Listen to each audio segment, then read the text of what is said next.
Hello and welcome back to what is not the On the Sideline podcast. This is something different, something that should be fun. If you missed us plugging this in the past, we're going to do a watch along. Kyle's a Patriots fan. I'm a Tampa Bay fan. We figured this could be great. Brady's return to New England, so we're going to just sort of call it a game. It's like a Manning cast if the Mannings were not as interesting. Yeah, I mean, if they were a little better, they'd be, on our level, obviously. First time doing this, so we're going to do the best we can. But yeah, I mean, we're just going to be chatting along with this game, breaking down our two favorite teams, obviously. And it should be a fun time. I think we're going to enjoy it. I hope you all enjoy it. Bringing your chat questions, anything you want to talk about, and we can talk about it during the game too. Yeah, and it'll probably be more of a laid back sort of thing, not like the podcast where there's, some stuff. We're very much on the fly here, Kyle. Yeah, we also got 3 hours to kill, so it's definitely not going to be as regimented. I mean, I know we talk a little long on the podcast, but we're going to have to talk long, so just bear with us.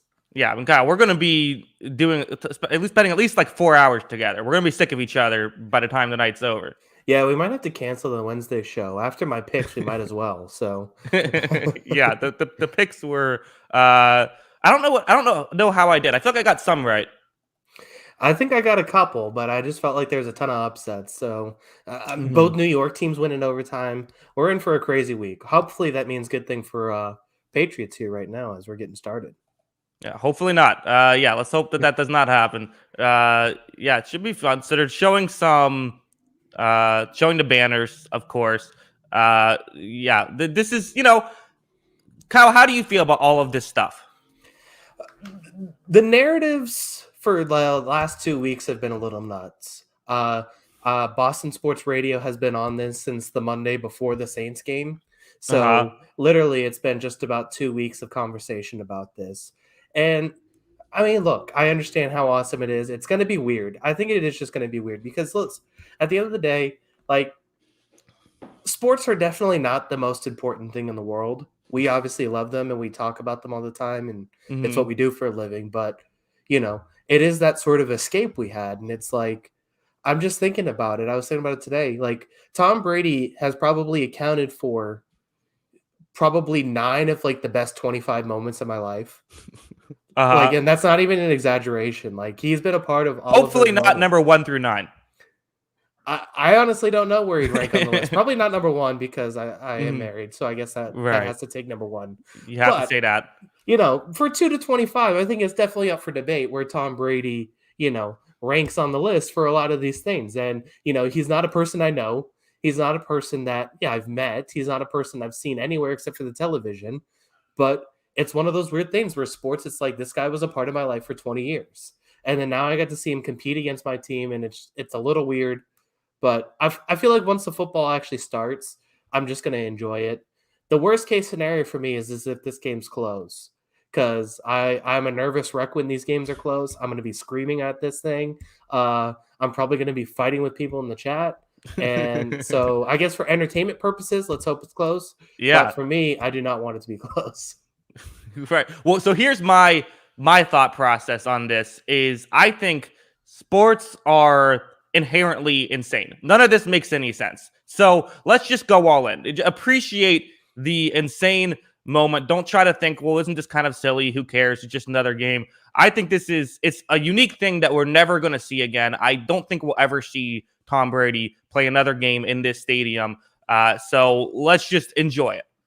Yeah, definitely. Because, there have been some comparisons. I guess the one would be like if Jordan going back to play Chicago, but at the same time, he played them multiple times that year. This is probably the only time this is ever going to happen, like you said, because it's going to be 8 years before Tampa Bay is back in New England.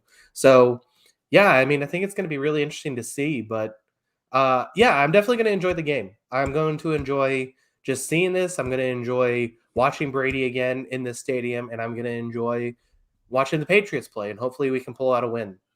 Yeah. Oops, wrong thing. Bulldog 71 says Tom greater than Bill. Kyle, I have a hot take. Yeah. I think people will talk about this game affecting Brady and Belichick's legacy.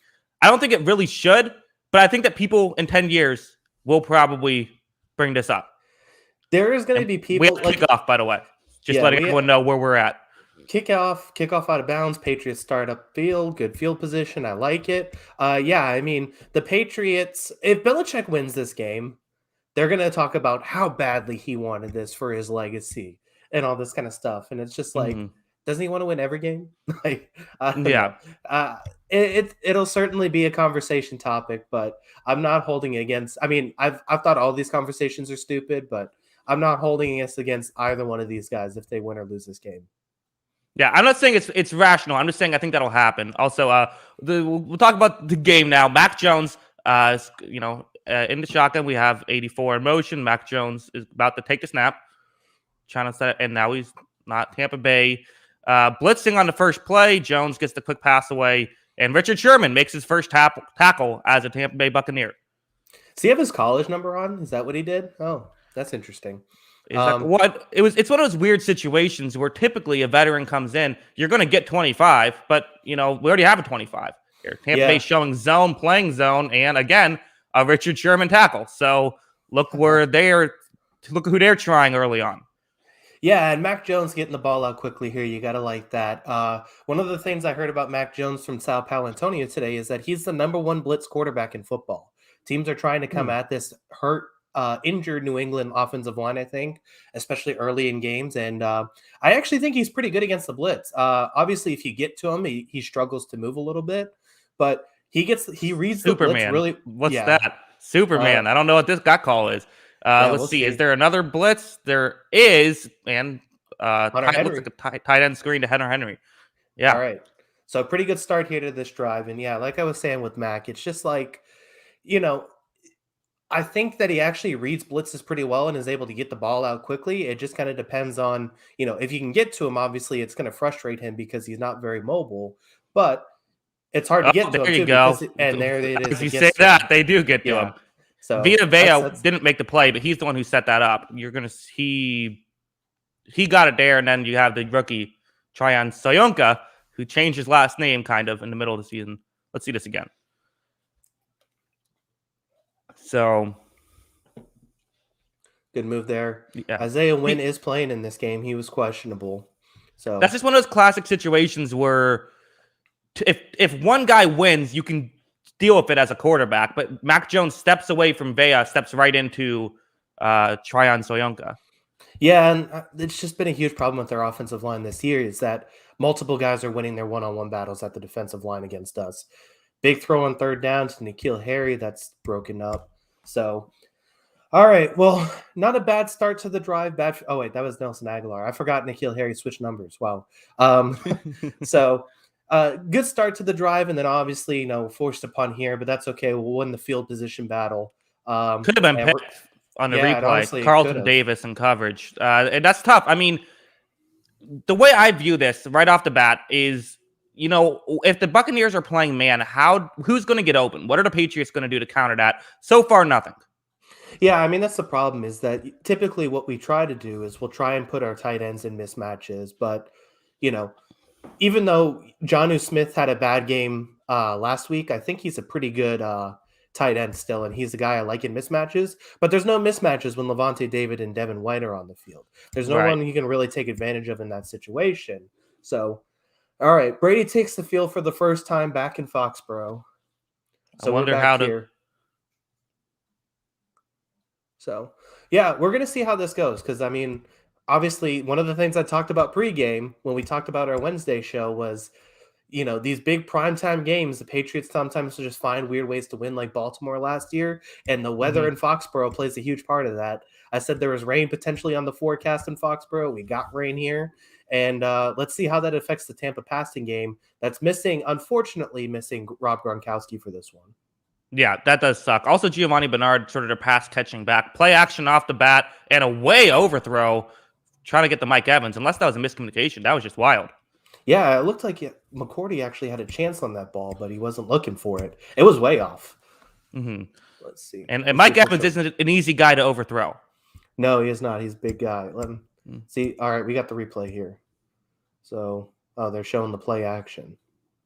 That's what we really needed to see.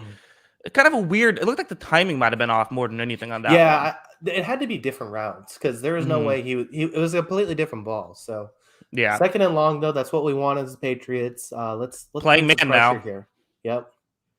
No pressure, 3-man rush, dropping everybody deep. There's Evans gets it Evans. anyways.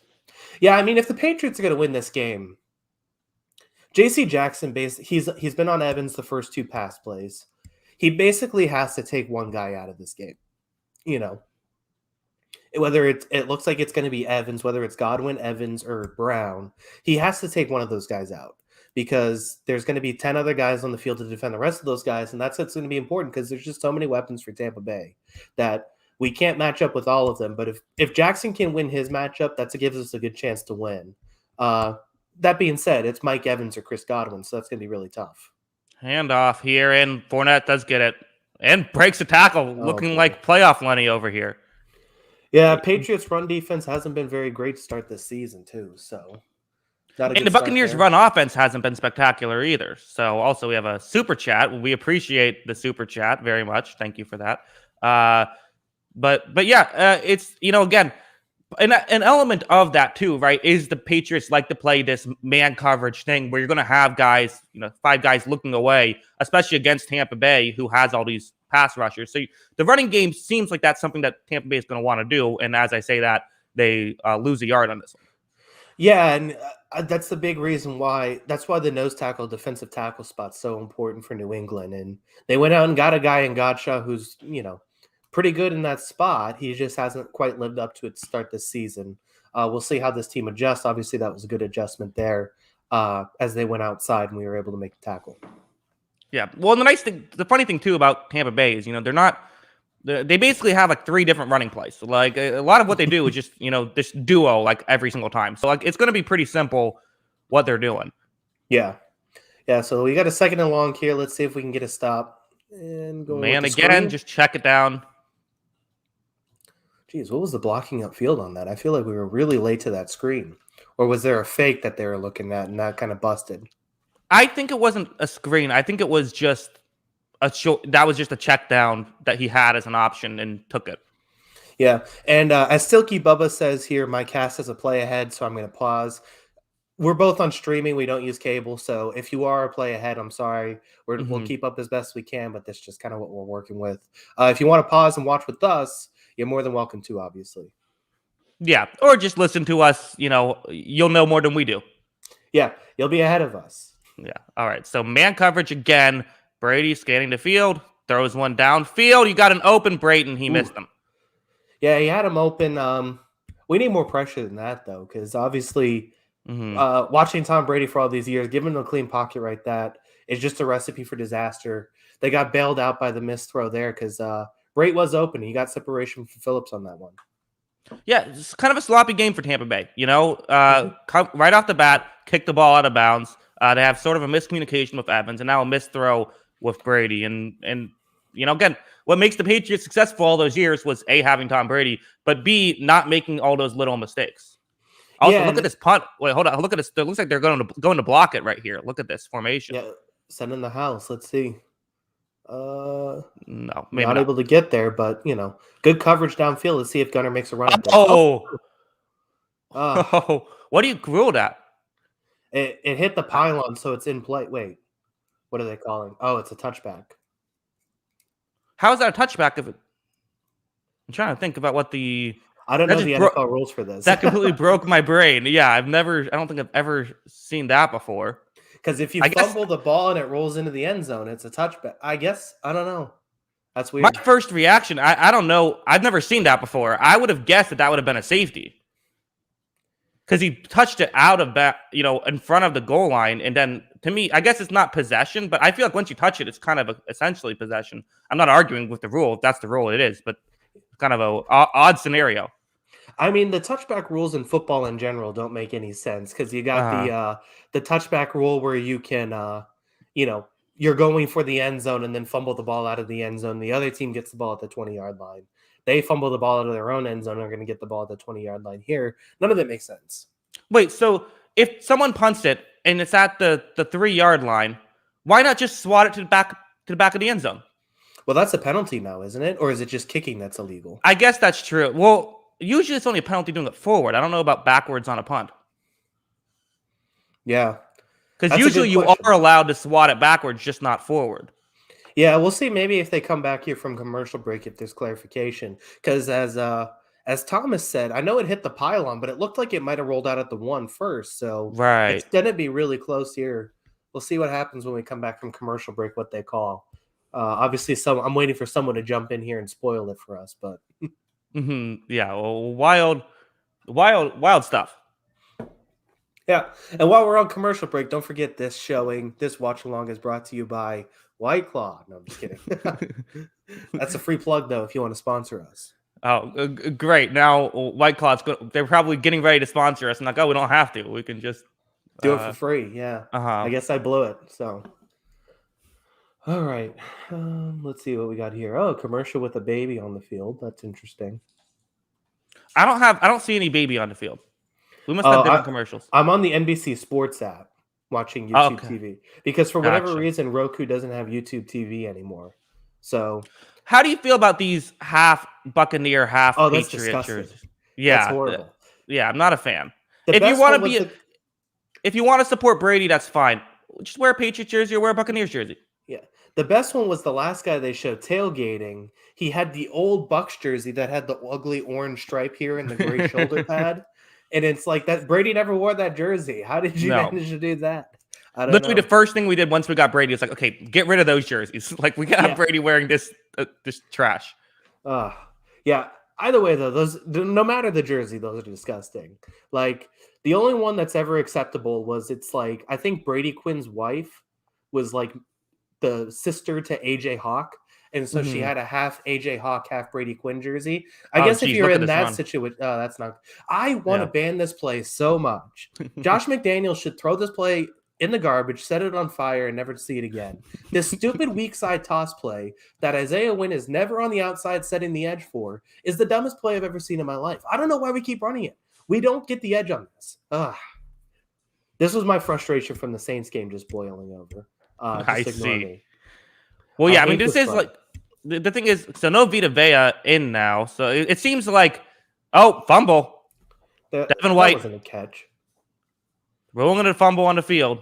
Oh boy, I think I'll listen in. Yeah, let's see it. I think they're ruling it a fumble. Typically, sure-handed Myers. Let's see. Does he have possession? One. I don't know if that's enough time. I think I don't know. Because he doesn't have possession now. He gets it now. 1 foot, 2 foot. I don't know. That might be possession. Yeah, this is close to me. Yeah, it is. Let's see. Because look, the rule is 2 feet and then a move and then something. And it kind of looks like he starts to move it to a different hand as he does it. I think that might be enough for them. This is definitely that gray area where I feel like you can't be mad either way. This is one of the tough things with the catch rule, like you were saying. It's like, because it's clear that it feels like he has possession, but it's almost like he doesn't have time to actually make what they call a football move. So it's just going to become the determination of the ref. Yeah, so I guess they'll review it. So huge play in this, especially one that, there might not be a ton of scoring in this game. There might not be a ton of drives in this game. We'll probably see a lot of running due to the rain. I kind of feel like this weather, now that I'm thinking about it, might really heavily favor Tampa Bay with their incredible run defense. Yeah, because especially with our offensive line not as healthy as it normally is, and Vea is just such a menace in the middle. It's so hard to get in the middle there and find any sort of yardage. So it definitely hurts us. I think Max throwing the ball pretty well. That third down play on the first drive was a little behind Aguilar, and that was almost picked off. But for the most part, I thought all of his throws have been pretty good. Someone's going to have to make somebody miss, though, because obviously this isn't a team that's going to throw the ball downfield a whole lot. They got to make someone miss in the secondary.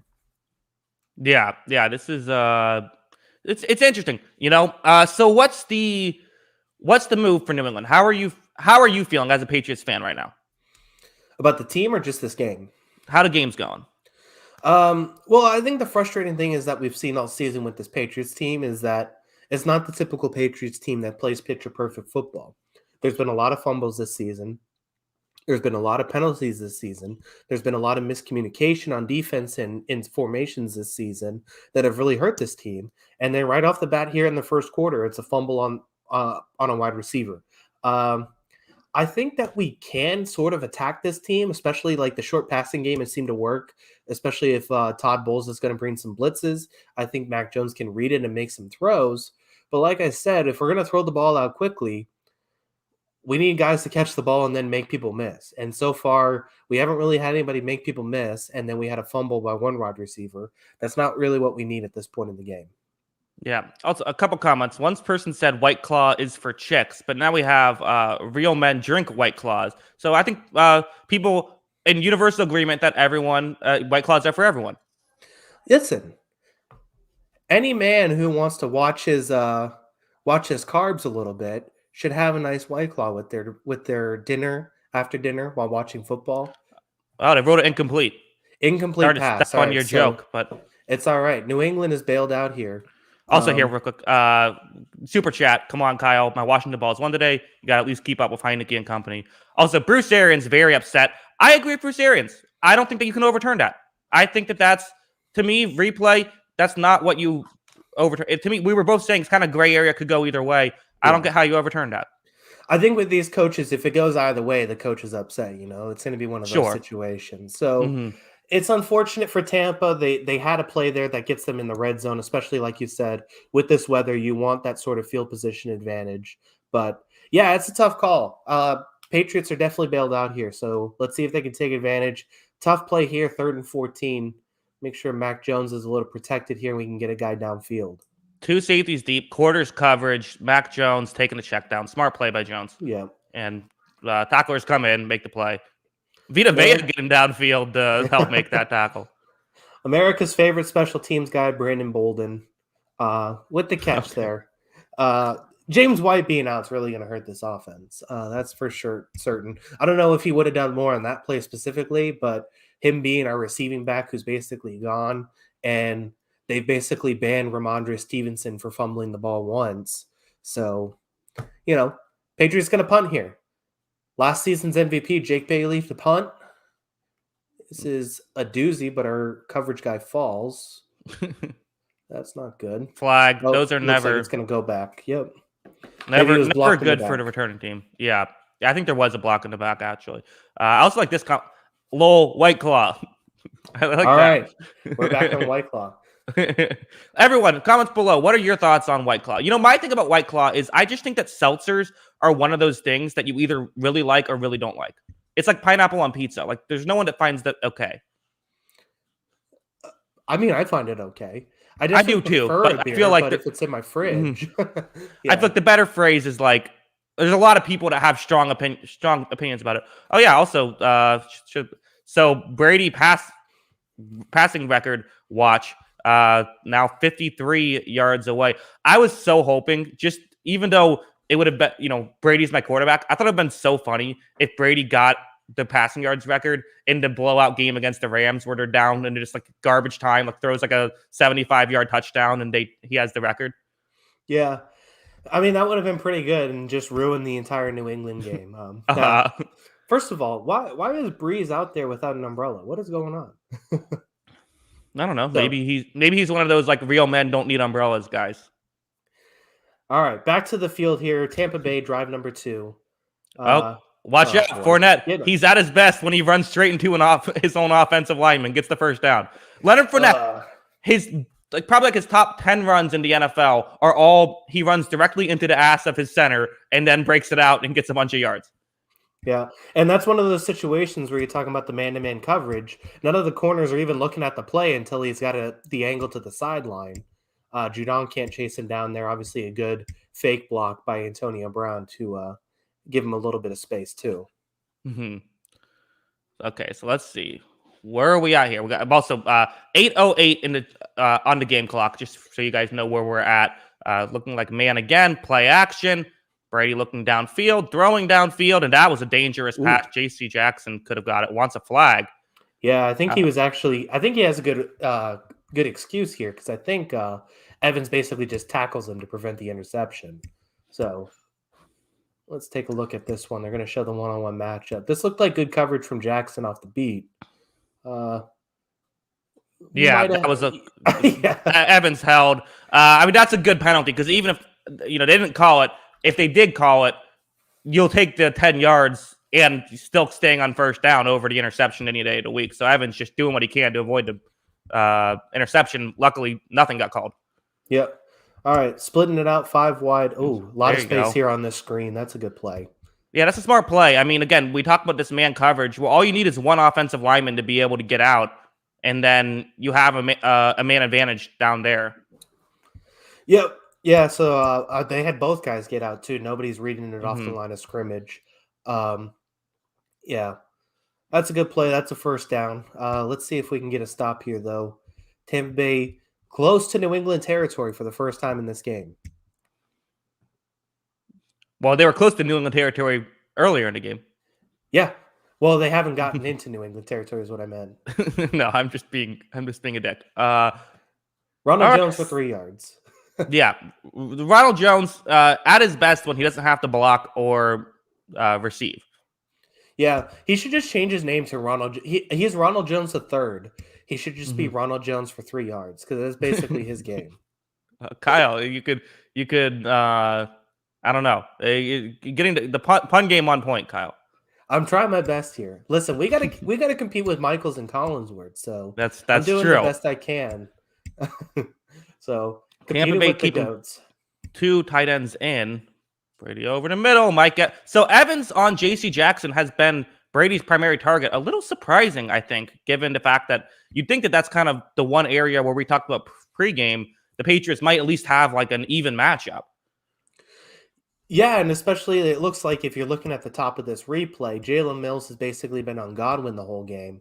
You figure that's a much more desirable matchup, or if you can even look for Brown on Jonathan Jones. But, Evans is also, an all-pro receiver, so it's not a bad target. But, yeah, Jackson's certainly the best corner. Let's see. There you go. Over the middle again. Man, Evans. What is going on with J.C. Jackson right here?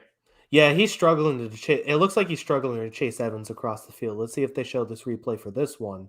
But that's a tough beat to try and chase Evans across the field like that. And that's first down Tampa. So he's got to be close to the record now, right? Yeah, I believe they said they would pause the game, but not do like a full ceremony thing. Let me pull up the stat on the screen so I can check and see where he's at. I think he's maybe tied it. He needs, or maybe he needed 69, right? Yeah, or I think 68 was the tie. Yeah. So I believe he's currently tied the record.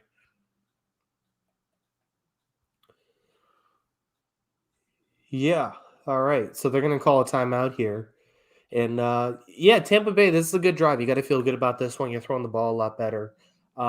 Patriots, if they continue to go down and score like this, you have to think about maybe you get out of man-to-man and have to sit more in zone coverage. I know that's not really ideal either. But if you're not winning one-on-one matchups in man-to-man, it's tough to do that for an entire game. Yeah, and that's kind of what we talked about is, people were sort of bringing up, like, well, we might see a great Bill Belichick game plan, but it's just kind of like, well, how do you game plan? What's the move? At a certain point, you can't overcome talent, and I think you said it was like Belichick's not going to be on the field. Like, and so here you go. Brady knows the situation. Do you go for the touchdown here? Break it with a touchdown. Yeah. I mean, or is it already a touchdown? Okay. Well, it flashed on the screen, but I believe that's just tying it. Yeah. So he tied the record. Let's see if he goes for the. Or maybe not. Someone in the chat saying that he's already beat it. Oh, boy. Well. Okay. Well, he certainly has it now, at least, with a little 3-yard pass to Brown. We're now told that the record gave him the extra yard, and there is your record. Okay. All right. So he was able to get it done. Shocking. Congrats to Tom Brady. Yeah. Okay. So there we go. Yeah. I believe they would have flashed it on the screen earlier had they got it. I'm pretty sure it was. I'm pretty sure he did tie it there. Yeah. Maybe they'll bring Breeze in for the New England Patriots, and he can go and get his record back for us. Yeah, there you go. Yeah. How do you think Breeze feels right now, being on the sideline, watching Brady beat that record?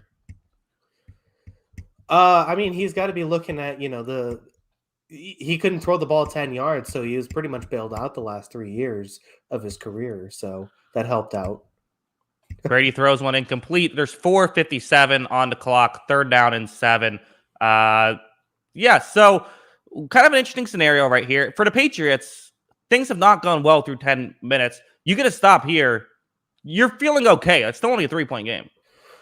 Yeah, I mean, the goal of this game is to make it as ugly as possible. Don't let Tampa Bay, start running it up on you. Because if you're not going to win a track meet against this team, look at the guys on Tampa compared to the guys in New England. That's just not how you're going to win this game. You got to get stops in the red zone. That's the biggest thing. And Tampa has been just kind of all Matching up right man so on far man in the red again. zone. Oh, Ooh, miscommunication. yeah. Not on the same page again. Him and Brait, who is kind of their third tight end a little bit, because it's just that weird situation with 3 good tight ends. It looked like Brady thought Brait was going to go further than he did. Yeah, I wonder if Duggar kind of cuts him off on this route. No, it looks like it No. was just miscommunication. Mhm. So interesting play there. Yeah, I mean, that's huge. Obviously, Patriots are able to get off the field here defensively. Talk about Tampa's red zone offense. How do you feel about that group so far? I feel like the numbers have just been kind of okay. And, part of having this stellar offense is that, you have all of these red zone guys, right? Yeah, that's interesting. I mean, part of it is the running offense just hasn't been as great this year, but I still stand by. It's like you still always have the throw it up to Mike Evans play at any moment, so that alone is fine. I think that there's I'm not concerned about it. I think it's more of a small sample size than anything. Yeah, so I mean, it is interesting so far, especially, like you said though, you do have Evans when he's healthy. Although it sounds like he's going to be out a long time. You have Gronk too. Those are a couple guys you can work with, but obviously without them, that's we'll see what happens. But obviously you want to finish that drive there and get some points on the board early. So Patriots, though, I still think they're in a pretty good spot here. Like I said, they want to make this game ugly. Let's put together a good drive here and get down the field a little bit. Yeah. Here's what I think the Patriots should do. Take some deep shots, right? The Buccaneers, what's the issue with some of their corners, right? Carlton Davis, speed is how you beat him. Richard Sherman, not the fastest corner, great at everything else, but doesn't have necessarily speed. Run some go routes. I think that Mac Jones has an accurate deep ball. Tampa Bay plays single safety deep a decent amount. Try to get them into, a more of a zone look, more of a cover 2 look, where you can then potentially run the ball.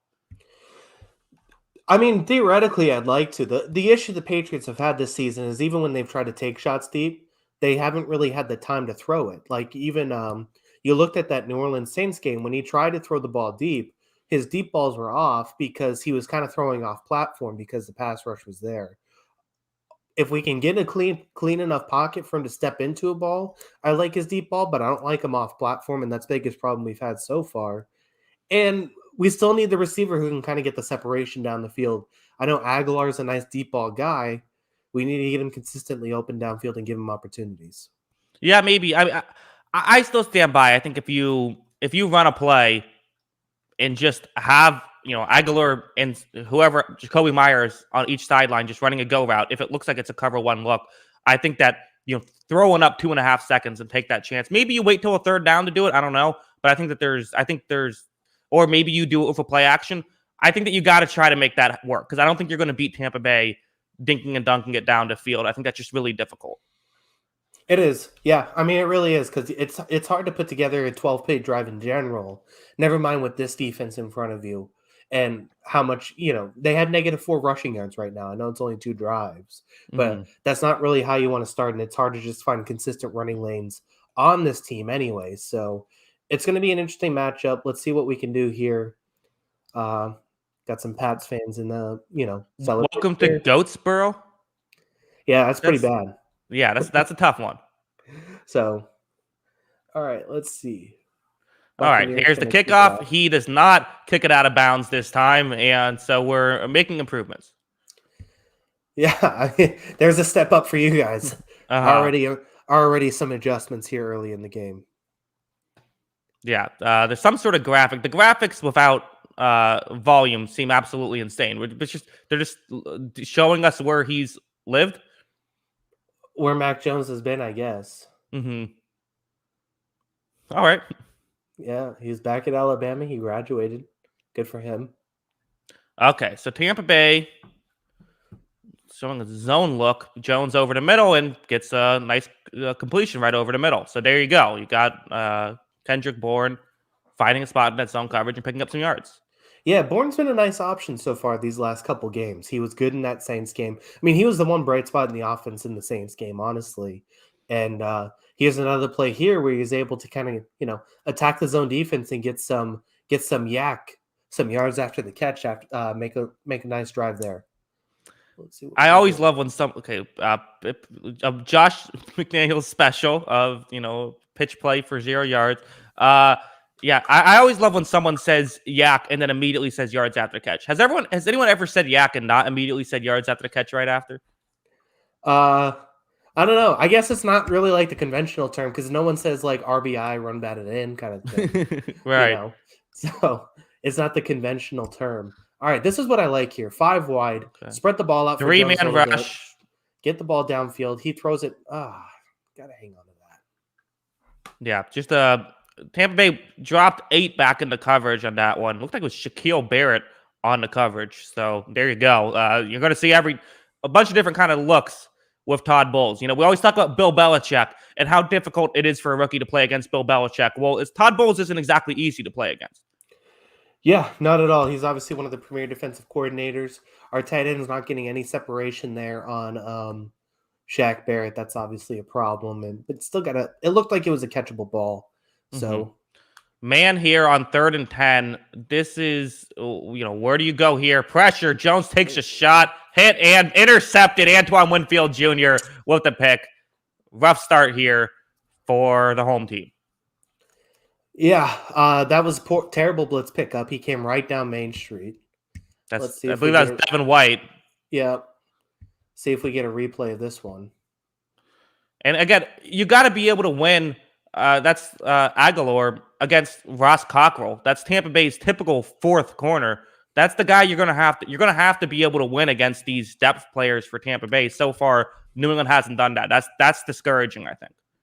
Yeah, and I mean, this has been the biggest problem for the last couple of years, and obviously, this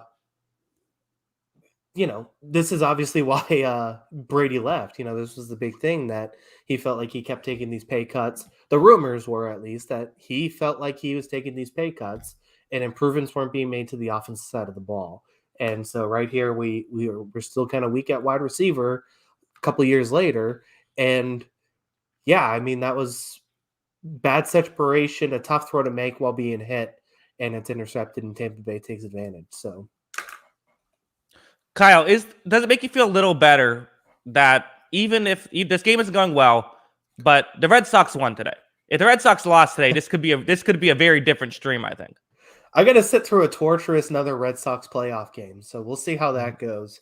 We have not played it well against the Yankees in the second half of the season, but I think we're going to get Nate the Great on the mound, it seems like. The guy from Ted Lasso?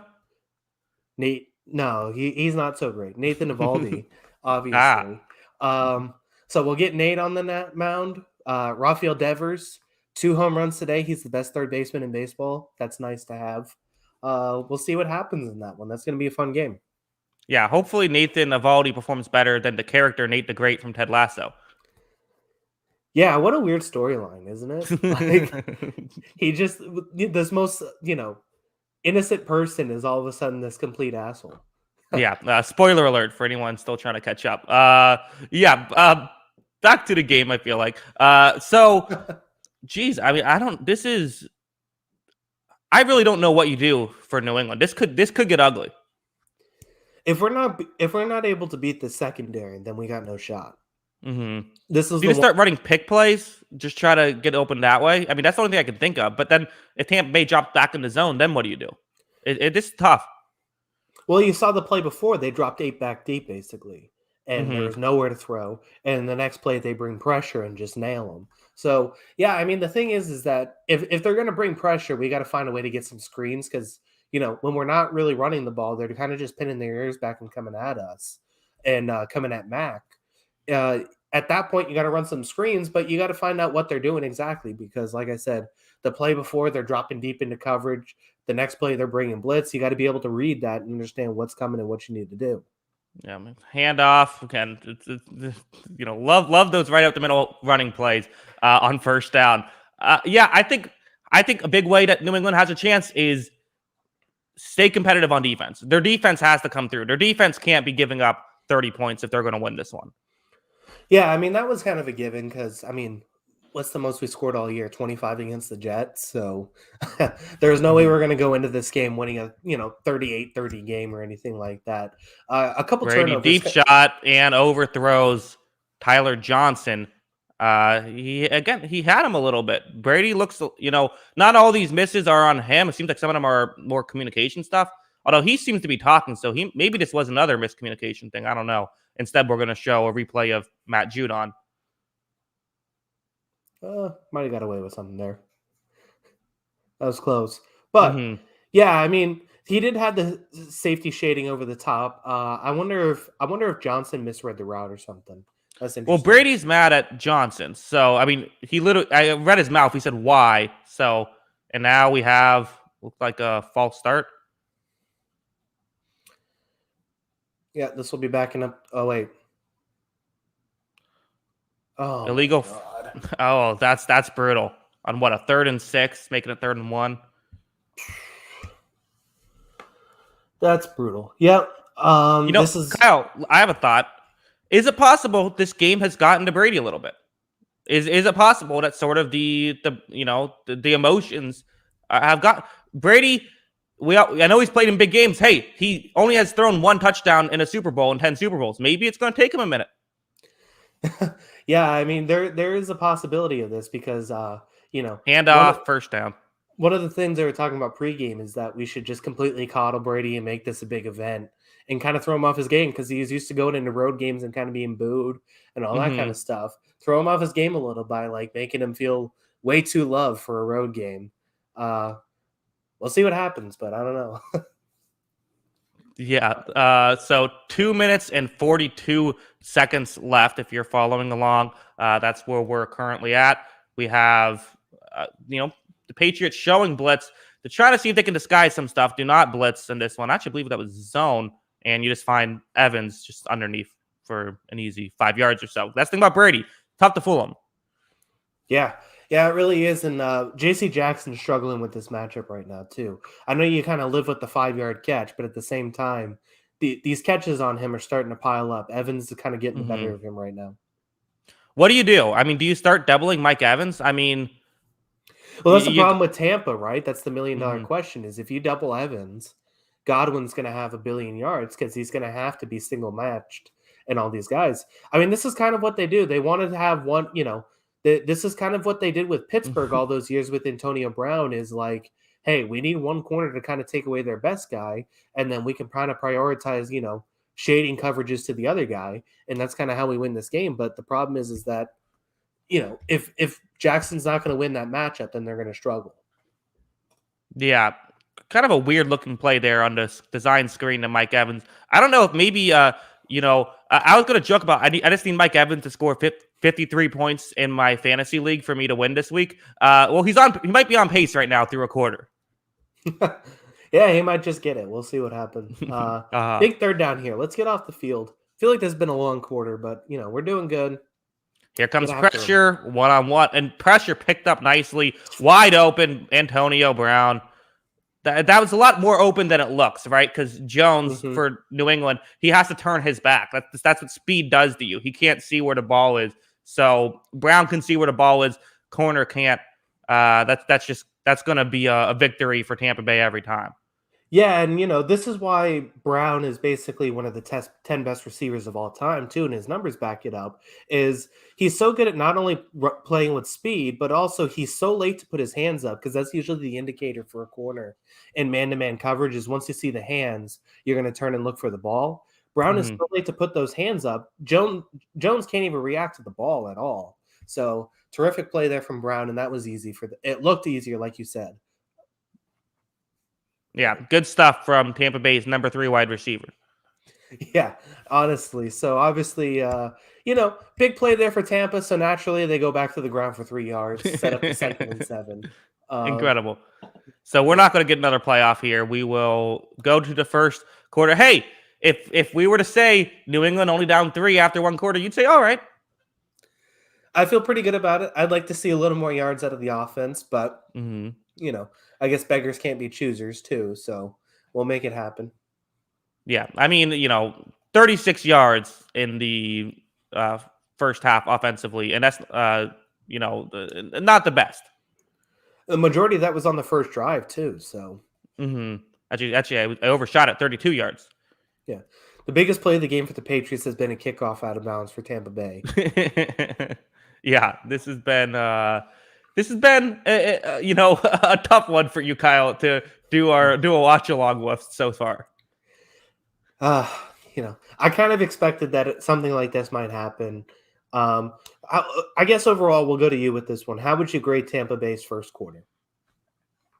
I think, so how would I grade their first quarter? I think poorly.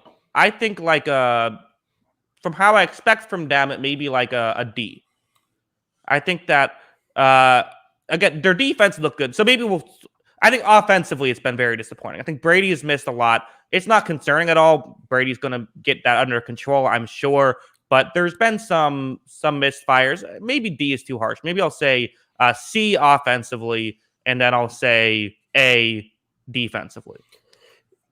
Yeah, I mean, I think the biggest thing is that, I think if you looked at this game and it's like, if the Patriots pass catchers, kind of had their way with your secondary, then maybe you're a little concerned with the defense going forward, because we've seen them struggle. We saw them struggle last week with the Rams wide receivers, which is obviously a different conversation altogether because it's the Rams and what they can do.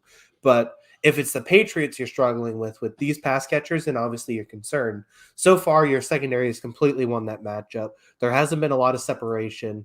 And then there probably should have been a fumble recovery after, the Jacoby Myers incomplete pass that they ruled.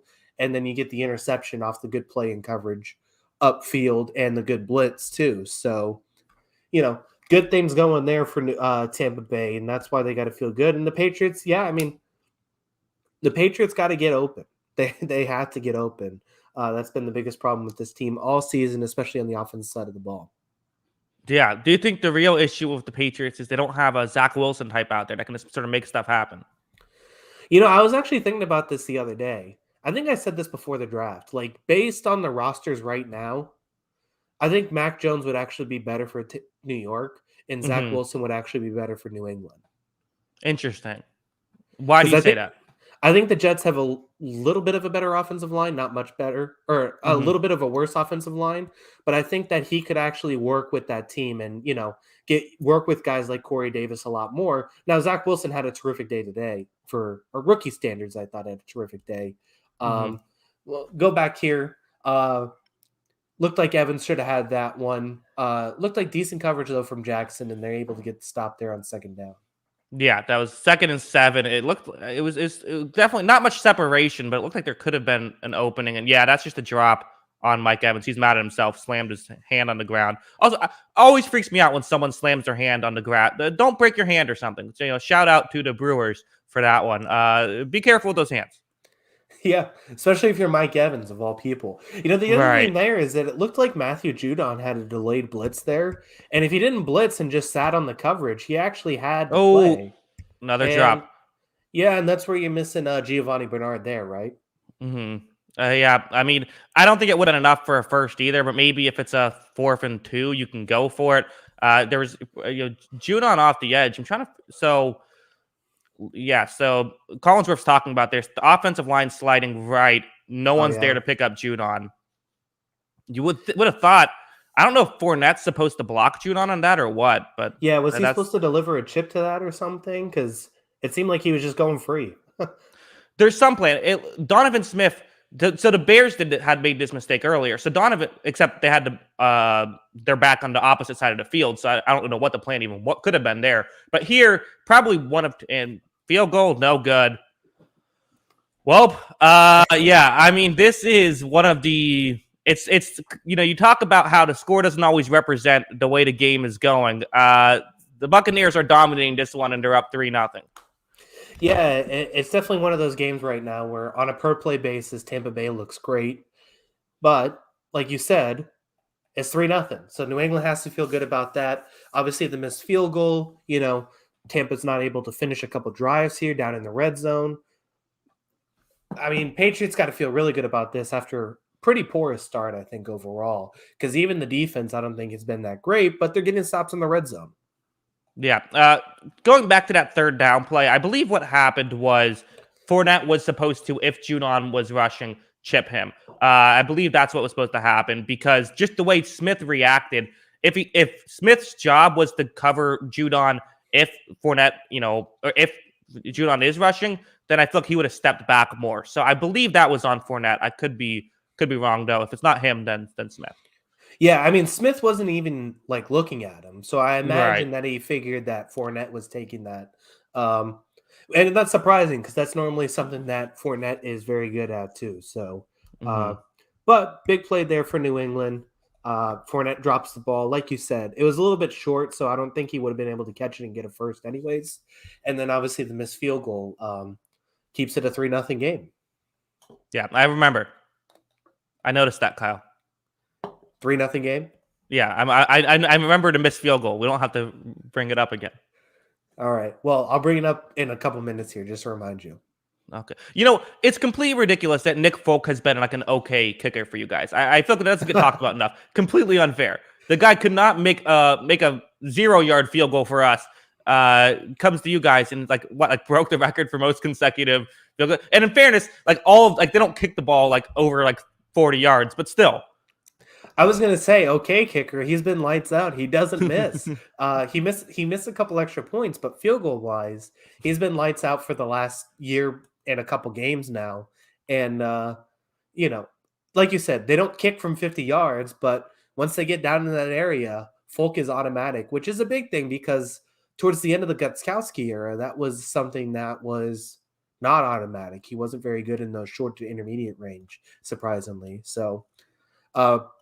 Yeah, I mean, very weird situation, but I think the most important thing that we have here, the people are asking Jackson, I'm interested to know if you're related to Freddy Cougar, says Fissy Gaming. So yeah, the audience is curious. For Halloween, are you related to Freddy Krueger? Yes, I am not. My dad's joke on that used to be, apparently he used to every now and again get prank phone calls back when that was a thing. And a nice run for -1 yard there. Might have been a holding as well. My dad used to apparently, when there would be prank phone calls and stuff, they would ask, "Are you related to Freddy Krueger?" And he'd respond with, "Yes, he's my nicer brother." So that's that was what he would say. I'm ashamed that I laughed at that. So anyway, my dad, the fact that I told that joke and you laughed at it, he's going to be so happy. This is going to be, this made his whole week, I'm sure. Yeah. Well, you're welcome, Mr. Krueger. Obviously, looking at that play, that's why it's very tough to play this Tampa Bay defense. There's just no room right at the middle. And once again, another Patriots mistake this season, which has just killed them all year, sets them back 1st and 20. And this is just not an offense that can run at 1st and 20. There's an offense that kind of needs to stay ahead of the sticks at all times. 1st and 20 is a bad situation. Screen pass here that looked like it was read pretty well. Was that Sue? No, that's not Sue. Goldson. Golson makes William Goldson. There. Yep. One of the more underrated defensive linemen. He's kind of their rotational guy. Mostly plays interior, but he's been here for a while. Yeah, I mean, you got 4 or 5 defensive linemen that are lights out, basically. So, good situation there. Looking at Richard Sherman here, who, basically is off the street and into the roster. Yeah, it's crazy that he's getting as much playing time as he's getting. Big play there from Jones. I like that. 3rd and short. Way to avoid the blitzer, and then Kendrick Bourne once again being our. Did Sherman know Did Sherman know what down it was? Sherman raised his hand up as if it was. Sherman thought it was 3rd down. Sherman forgot that the penalty. Sherman pulled a Brady. Yeah, he did. Pretty Look at nice this. I job think he's there. playing Yeah. off, just thinking, protect the sticks. You just gave up a 3rd down and 2. Yeah. That's a nice play. New England's got to take advantage here. Let's get a first. Don't go 3 and out. Yes. Wide open. I mean, Sherman, I don't know what you're doing there. I mean, the pick play was as obvious as you can see it right there. It's 3rd and 3. You can't be playing 7 yards off in man coverage. I just don't know. That was just a good read by Jones, but that was not smart. Good call Hurrying it here. up. Yep, good call here from New England. Play a little bit of pace, kind of change things up. Tampa Let's Bay see went what they back do into here. zone as well. So now Jones is changing something up at the line. He noticed that as well. So, and let's see, Levante David now changing the play up. They go to man now, I believe. No, they're staying in zone, just disguised it, and pass knocked away. Fun little chess match there with Jones and David. Pretty good at the rookie quarterback to kind of read the play and make adjustments. Obviously, the tough part about the NFL is the defense can quickly match and make the adjustments, especially with a team like Tampa that, I mean, outside of Sherman, it's basically all guys returning and, Treon too, I guess, too. But, they're able to quickly adjust and match them as well. Sets up a 2nd and 10. Looked like that was a catchable ball for Myers, too. Mm-hmm. Okay, so Bad blitz looks like coverage, a zone but he makes blitz. the catch. Yeah. I mean, being a halfback playing against Tampa Bay, it's got to just be hell, worst. right? Yeah. You're just going to be taking guys running, Devin White running straight into you play after play. Well, let's look at this play here. Okay, so he goes with the inside guy. I guess that's the best case scenario. Big thing, too, with Harris is that he actually basically got benched the entire second half, and Brandon Bolden played a lot of the end of the game because he missed the blitz pickup. That's something Bill Belichick doesn't take lightly. He actually made the right play there, but there's just a no-win situation with the guys they brought. Another blitz. Harry's not even looking at it. Oh, they're going to get a holding. All right. Richard Sherman saying, "Wait a second, calling holding on me? What did you guys? Did you not see the name on my back? I know it changed my number and on a new team now." Pass interference, defense. All right. N'Keal Harry making his impact. When we paid Richard Sherman, I thought getting all the calls was coming with it, just like with Brady. What's going on here? Yeah. Well, let's see this call. Yeah, I guess he's got a hold of him. Yeah, Harry can't turn back to the ball. Good call. So, I mean, that's not a good call at all. What are we talking about? N'Keal Harry shoves Richard Sherman. Well, he's shoving because he can't turn back.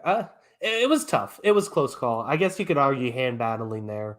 I did not see a single thing there. All right. Maybe I missed it. I didn't really get a good look the first look. I only saw it the second look. The second one made it look like he did nothing. But nice little run there for 0 yards. Good running game so far for New England. Making sure you establish it. You want to establish those 0-yard gains. That's important. It helps your quarterback out when they're playing on 3rd and 10 instead of 1st and 10. It's a lot easier. Yeah. Tough situation there. Draw play, no room to run. I mean, this is something I think both of these teams suffer from. It's, the data continues to show that throwing the ball on 1st down is better for your quarterback. And both of these teams continue to just run into the middle of the defense on 1st and 10. It's something that they both love to do. Sets up a 2nd and long situation where we're going back to Harris, a little bit of room on the outside. Okay. Not too much. David actually makes a really good play on that because it looked like he had even more room. Wonder if now, what's this flag? Though. It looked like there might have been an audible at the line, a holding. On Wenyu with the 2nd hold of the game. Very uncharacteristic of him, but he's got the toughest matchup in the game right now. Yeah. Dino's saying, can we pull Sherman? I think that it's like, who else do we got here? I think that we're just depleted there. And I think the hope is that with Sherman, we haven't seen it a lot yet, but he will at least get you some positive plays as well. He's going to have a hard time being thrown to the fire week 1, but the hope is that Mac Jones makes one throw he shouldn't have, and now the ball goes the other way. Whereas with some of these other guys, you don't get that. Yeah, let him work into the offense or the defense a little bit. He literally just came off the street, so doing the best you can. All right, 2nd and 20, just where you want to be for New England. Another big throw from Jones though on Sherman. Bourne's taking advantage of that matchup right now. Yeah, well, that was looked like it was a zone blitz that Todd Bowles loves, and I hate those. I think that there's too much space in between them. If you're going to blitz, I think you got to go man. I've never been a fan of Bowles doing that. It's a big way that Washington, because see, look, it's zone coverage. It's actually not horrible coverage by Sherman, even though he's going to get the blame for it because of the zone. I believe that's zone. Although again, Sherman plays zone like it's man, so it's hard to say exactly, but. Yeah, and that sets up another 3rd and short here, in kind of close to Folk range. Let's see what happens. 3rd and Cover short. two man. Bolden, he's got some And space. Looks at whose guy is that? Looked like Levante David lost him. That's no good. Great drive here for New England. Tampa Bay's making mistakes, and New England's they found that crease right with Sherman. They attacked Sherman, and they found that little crease. And once you get one thing going, the defense has to try and protect that, and it opens up other things else. And that's what New England's doing. This has been a great drive for the Patriots. Yeah, it's going well so far. Let's see if we can finish it off. This has been, I mean, as bad as New England's offense has been, this part of the field, 25 yards and in, is where it's, oh my God. Ugh. Literally off the snap, once I saw this play, it was going bad. It's funny because you reacted, and at the first I'm like, "Oh, you're way ahead of me," and then I'm like, "Oh wait, no, you're just that upset just with the play call itself. It's not the result." I am so sick of this call. Brandon Bolden's in the backfield. This guy is not a game breaker. You're pitching the ball straight into your offensive tackle, who's not good right now. Oh my gosh! All right, incredible. 2nd and long. I'm so sick of that play call. All right. As I was saying, 25 yards and in, this is where the Patriots offense, which hasn't been good this season, has been especially putrid. Play action. You've seen some great blitz pickup by New England. Yeah. I know they, there's a flag late on Carlton call. Davis. That was big. Wow. I didn't see a lot of contact before the play. It just looked like he beat him to the ball. Yeah, we'll see. We'll have to see it again. Maybe it happened before the camera got over there. Man, I mean, these flags are killer, so they're going to show it. Okay, so a little early. It is a little tough to early. tell. Yeah. Yeah. You can make that argument. He did hit him early. Okay, fine. Yeah, I mean, that's a tough play. Obviously, the tough thing is he didn't really turn him a whole lot on that one. He did get his arm there a little early though, but Patriots taking advantage of those too. That's 2 pass interference calls on this drive. Got to score though. Got to put points on the board. Yeah, I like the one more pitch incoming. Let's see what they do here. If there's another pitch, we're turning off the side. We're turning off the cast. Oh no. Okay, so not a pitch, thank God. Check down for 4 yards. And there you go. So again, Jones looking impressive. This has been the week of the rookie quarterback, and Jones, I feel like this has been a very good drive for him.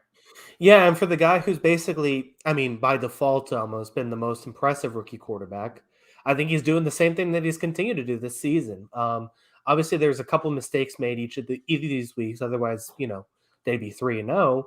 But he's getting the ball out quickly. He's understanding where the pressure's coming from, and he's avoiding that pressure. A little bit of time here. Get in the end zone. Yes.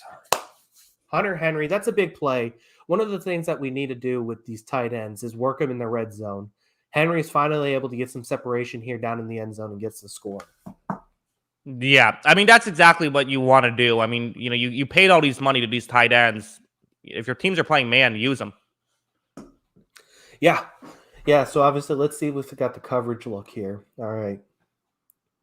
So they're showing the, pass protection. I mean, Kyle, you complained about this offensive line. This offensive line, they look good there. It's looked good. I mean, really, that entire drive. Yeah, honestly, and Durant has really struggled this season. He struggled mightily in that Saints game, and he's doing pretty well against Shaq Barrett, who's a premier pass rusher. He's doing good in that matchup, and he gives Jones time to throw there, and that's just too long of coverage. White kind of loses Henry behind him in that zone. Yeah. To talk about, so someone said you guys are a minute delayed. Yeah. So just explain the delay for a second.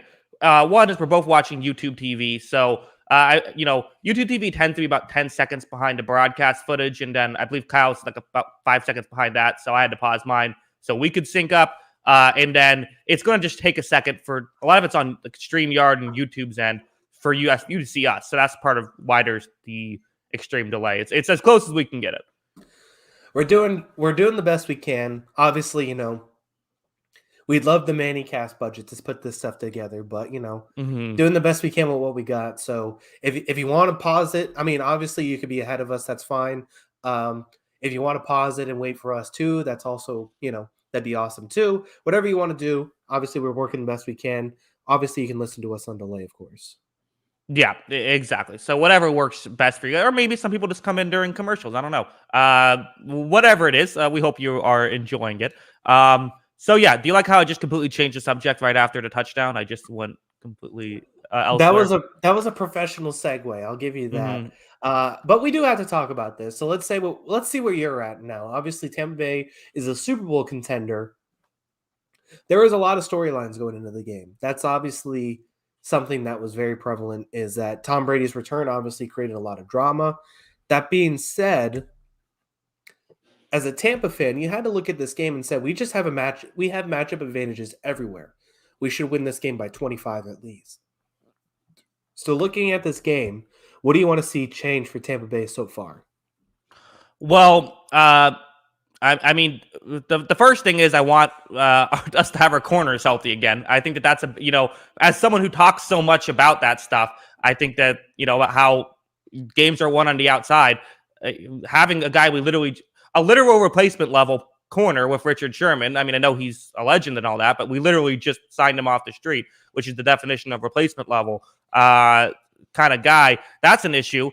But the bigger issue is, and the things that you can fix is just start running your offense better. So get rid of these littler mistakes. Don't miss these throws. It might even help Brady a little bit to be down and kind of give him a little bit of intensity, and give him a little bit of we got to start getting things going, and not just him, the entire offense, get things running a little smoother. Just get on the same page. No more of these miscommunications. No more of these missed throws.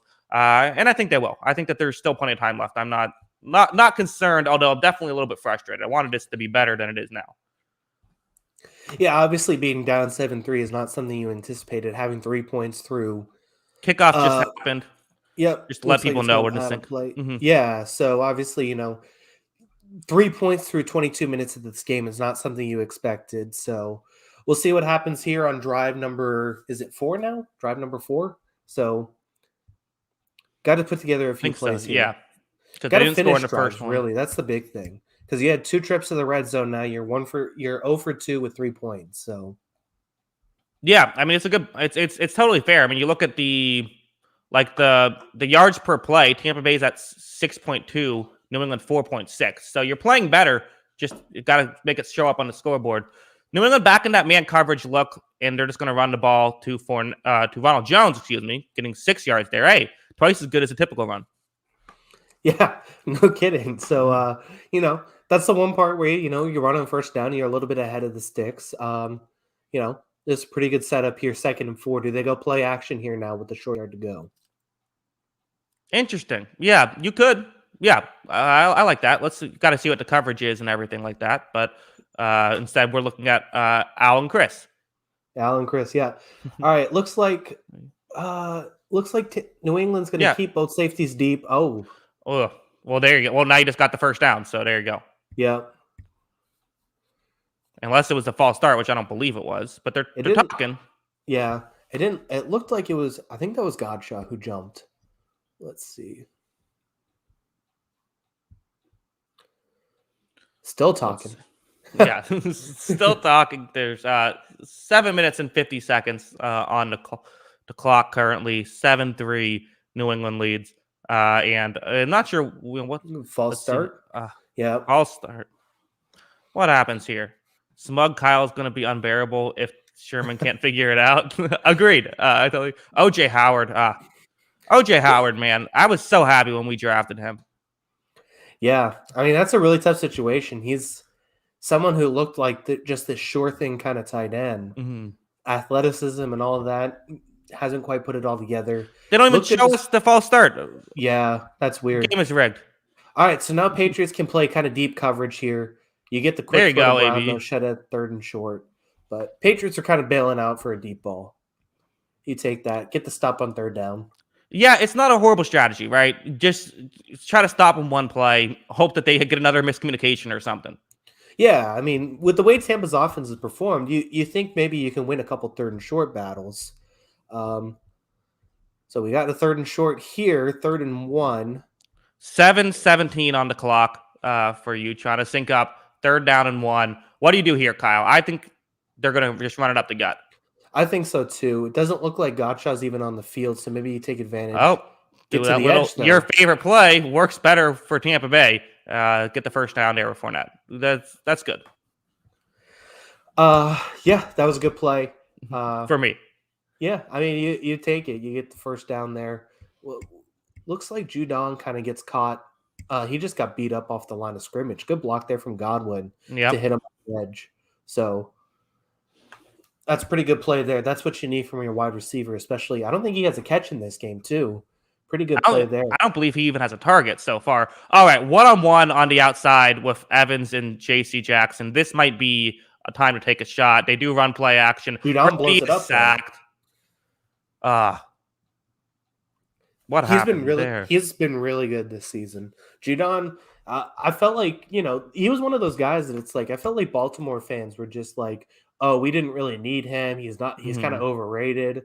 And he's just, killed a bunch of guys. Smith is going the wrong way here. Looked like, got beat. No, so that was designed all the way to help sell the play action. They wanted Kappa to roll around, and Judon's just fast. It's hard to get him. Ronald Jones wasn't supposed to be blocking on that play. That was just him picking that up, trying to help out because he realized. But Judon's fast. Maybe lesson learned: don't run that play. If you're going to do it on the other side. Ooh, looked like a weird snap there. Brady has time though, scrambling. Throwing incomplete. 3rd and 18. Jeez. I mean, just bad mistakes so far for Tampa Bay. We all thought about, hey, maybe Bill Belichick would have some great game plan. Turns out the Buccaneers might just have a not so great game plan so far. Yeah, I mean, honestly, because it's nothing special. It's man-to-man coverage, it seems like, for the most part, with McCourty shading over the top. And, we're winning some battles, and Brady's missed a couple throws. I mean, honestly, he's missed a few throws. There's been some miscommunication. You got to shore those things up here. Obviously, you still like Tampa in this game, but you got to win some of those battles and make the right calls. 3rd and 18. Keep the ball in front of you. I don't know what you do. Okay, they're just going to do a quick screen. Can't even get a yard on a quick screen. Geez. So, great defensive showing for the Patriots. I mean, they had a couple drives, but finishing strong. I mean, even if they made that field goal, 6 points in 4 drives, you would absolutely take that for the Patriots. Absolutely. And Jalen Mills there with the tackle. I feel like he's had a pretty good game because, he's had a good game because we haven't talked about him really until this point. That's Godwin's first target of the game. And no one's covering the left side. Run a fake. You got it. Why is nobody covering him? You can throw a 30-yard pass here. I don't think they're going to. There might be someone further down. No, there wasn't. I mean, you could have tried that. Yeah, that's a huge mistake. Wow. Not a great punt either. Yeah. Well, I guess we'll take it. So, all right. Defense looking good. Like I said, Mills with the big play there. That's Godwin's first target, first catch for looked like a yard maybe at best. And, yeah, I mean, the defense is playing well. And, I mean, I think the defense is playing fine. It seems like Tampa Bay's just making a lot of mistakes early. Yeah, Patriots defense is playing well, but you're right. I mean, the Buccaneers are not playing the game that they want to play right now. It's showing. Yeah. And then on the other side, you just saw this drive put together by New England. Where does Tampa Bay adjust? How do they go about this? Yeah, it's very interesting. I mean, I kind of think maybe just because the problem is, so the issue is they like to play man, but Sherman's having a really hard time in man. And maybe you even put someone else in, although I don't know if you'd want to do that. So you could, if you switch to zone, though, which Sherman's much more comfortable in, the primary issue with that is Jones has done a very good job of just finding the soft spots in zone, taking checkdowns, things like that. I kind of think, man, I kind of think a little bit of maybe I think I stick with what they've been doing, which is just mixing stuff up. I think you keep trying to surprise Jones. He's done a very good job of reading it so far, but he's also, there were the first 3 drives as well, or 2 drives, however much it was. I think you keep mixing things up. You keep trying these blitzes. Just get rid of the zone blitzes. Don't like those. Yeah, I mean that's the tough thing because you figured the surprise thing with signing a guy like Sherman is like you said he's comfortable in his own defense, but you kind of have a defense kind of built to run man to man coverage, and Carlton Davis is good in man to man. That's interesting though to see that matchup kind of play out. Uh, you know, Kendrick Bourne's kind of took advantage of him on that last drive. Let's see if that continues here. Uh, Patriots trying to score again before the end of the half. Yeah, still playing. I like that Joseph Waters of cover six. That makes sense to me. So for people that don't know, cover six is essentially cover two with two safeties deep. But on one side of the ball, it's like quarters where you have a safety and a corner deep. Maybe do some cover six with Sherman as the corner with a safety sort of directly behind him. Or I guess either way. I don't hate that necessarily, or even like just cover two zone in general. Kind of give these safeties a little bit more, or give these corners, excuse me, a little bit more help. And if New England wants to run the ball on you, they're probably not going to be able to anyways, just given the, Vita Vea aspect. Yeah, I mean that's the thing though. So on the other side too is you said you don't like the zone blitz, but if you're going to sit in that coverage zone, that zone coverage, then you're kind of limiting your opportunities to blitz, and that's what Todd Bowles really likes to do is bring Mhm. pressure. That being Well, look said, at I this. think So Joe Tryon is, look at standing up. There are blitzing five. And Barrett had a straight shot to Jones. It kind of just laid off there towards the, yeah. get there. Yeah, that was surprising. I was wondering if maybe he thought the ball was already out, didn't want to get the roughing the passer. Hmm. But once again, it's Mac here reads the blitz. He sees Tryon coming, even from the standing up position, and then just basically throws right at the blitz and finds a wide open guy there. Does it again here with Tryon standing in the position. Myers is Yep. right behind him for the first down. I mean, this isn't working. Whatever, Todd Bowles had a very different strategy than what we talked about. We were saying, oh, so we got a Jacoby Myers down holding his knee. That's never good. Didn't look like it twist. Maybe he took a helmet to it. Oh, we'll see. I didn't see anything, which is maybe more scary. Yeah. Oh man, it's really pouring too. That's surprising. Hmm. Obviously the tough thing is that you don't want to run on this defense, but Jones has been able to get the ball out quickly and hit his guys. And like I said, he's just, wherever the blitz is coming from, he's basically just throwing right at it. And they're getting plays off of it. Even if it's 4 or 5 yard plays, he's hitting those plays. Yeah, yeah. This is you guys are smarter than the Mannings. Agreed. Yeah. I have long thought that I'm a smarter football mind than Peyton Manning. So Yeah, maybe Eli. yeah, I mean that's true. No, I'm I kidding. love the Manning cast. I can't even say that. So Yeah, no, the Manning cast has been very fun. Maybe this is an unpopular opinion. I kind of think the Manning cast is great just because the Mannings are great. Like, I think if they just did like a regular broadcast, I think that would be just as good, if not better.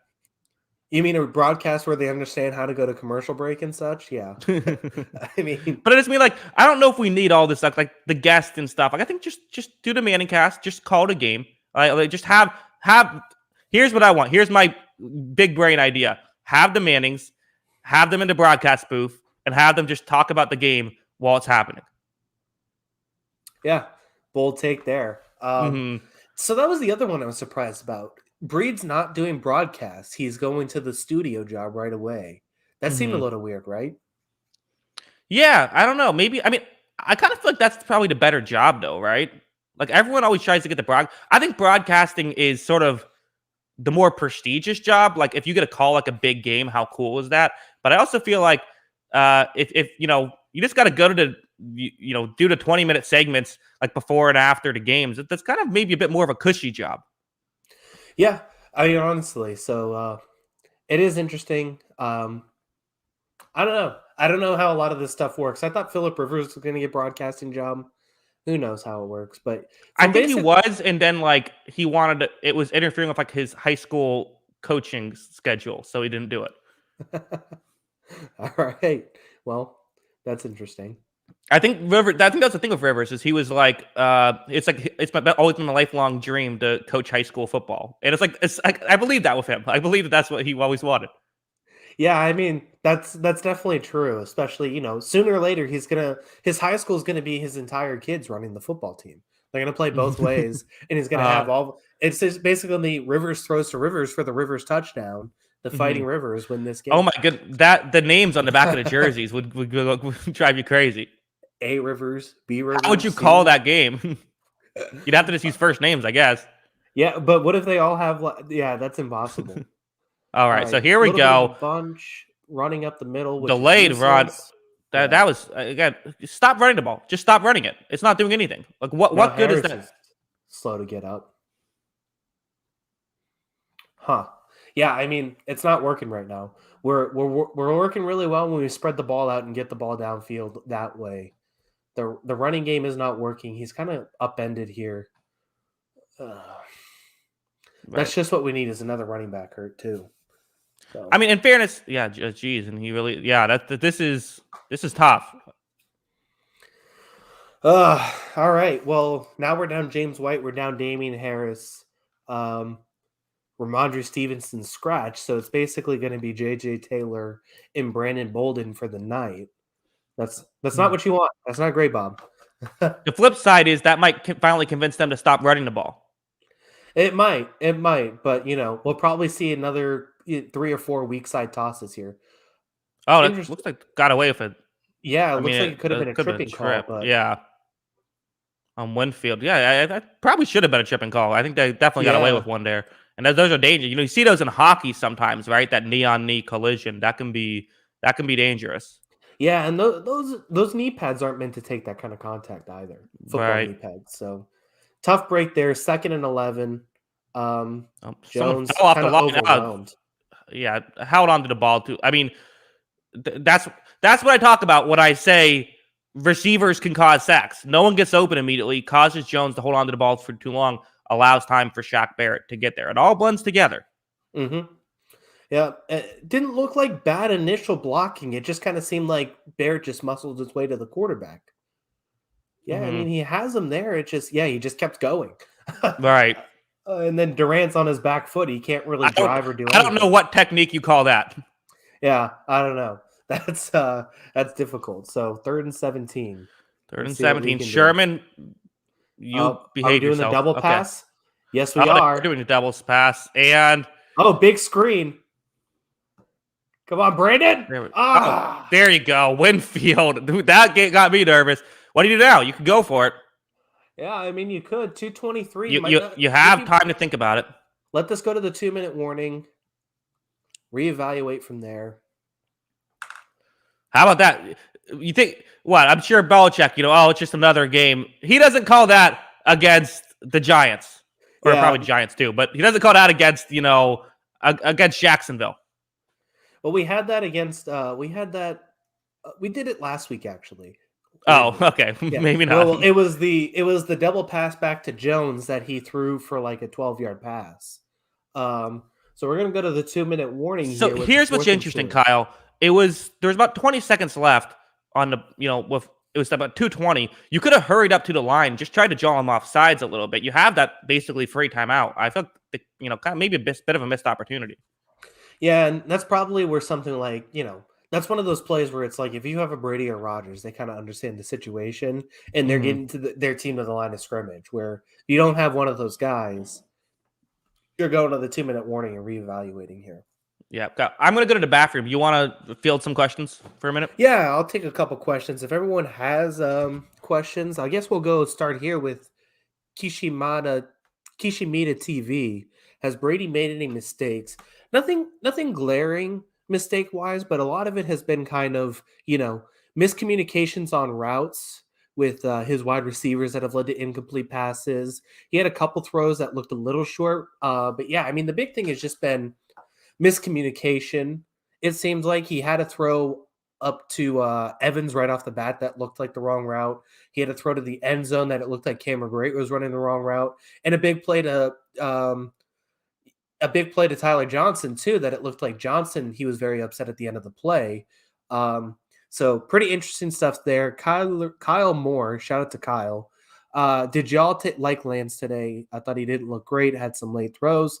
I thought he was fine. Overall. I'm sure if I looked at it a little more, looked at the tape, there's things to pick apart. But, I mean, the big play was a busted coverage from Seattle, so not much to really look at that. Everyday Jam here. Thoughts on Patriots offensive play calling so far? So far, I think most of it has been pretty decent. The running calls have been tough. There's been a lot of 1st and 10 runs that have led to basically nothing.